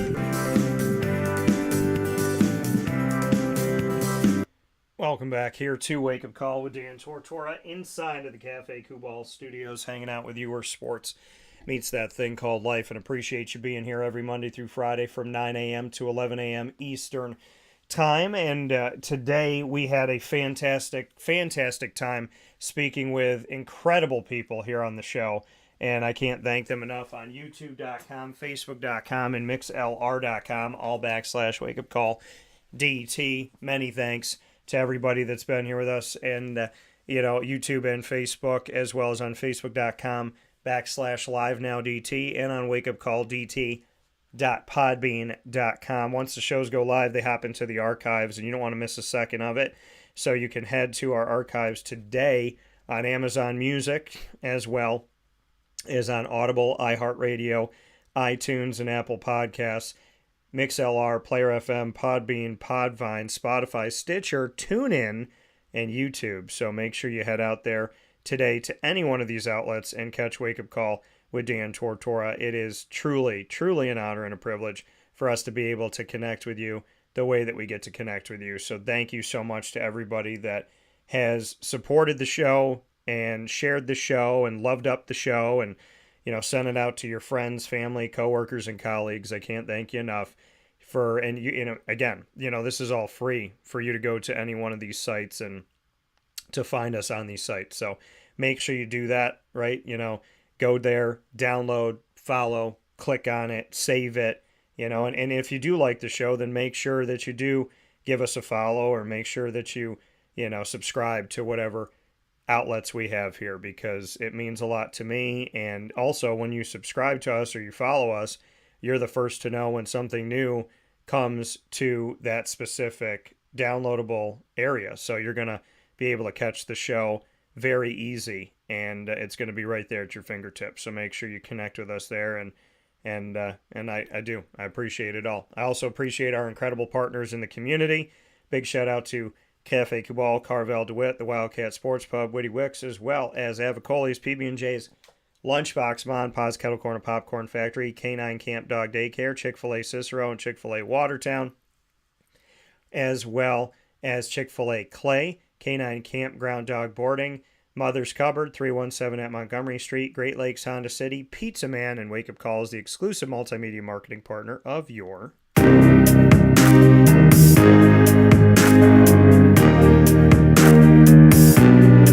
Moyne College Dolphins, and this spins up every single month on Wake Up Call with Dan Tortora, where we have the opportunity to tell the story of the Moyne Dolphins like we did today. Every first and third Wednesday of each month, we feature AD and DT, featuring Athletics Director Bob Beretta and myself, Dan Tortora. Every second and fourth Wednesday, we bring you the Dolphin Dive, diving into the stories of student athletes, coaches, administration, future Dolphins, and alumni. You can catch all of our content with the Dolphins by going to the Lemoyne tab on wakeupcalldt.com. And, of course, you can also find it by subscribing to our YouTube channel on youtube.com/wakeupcalldt. For more information, go to LeMoyneDolphins.com.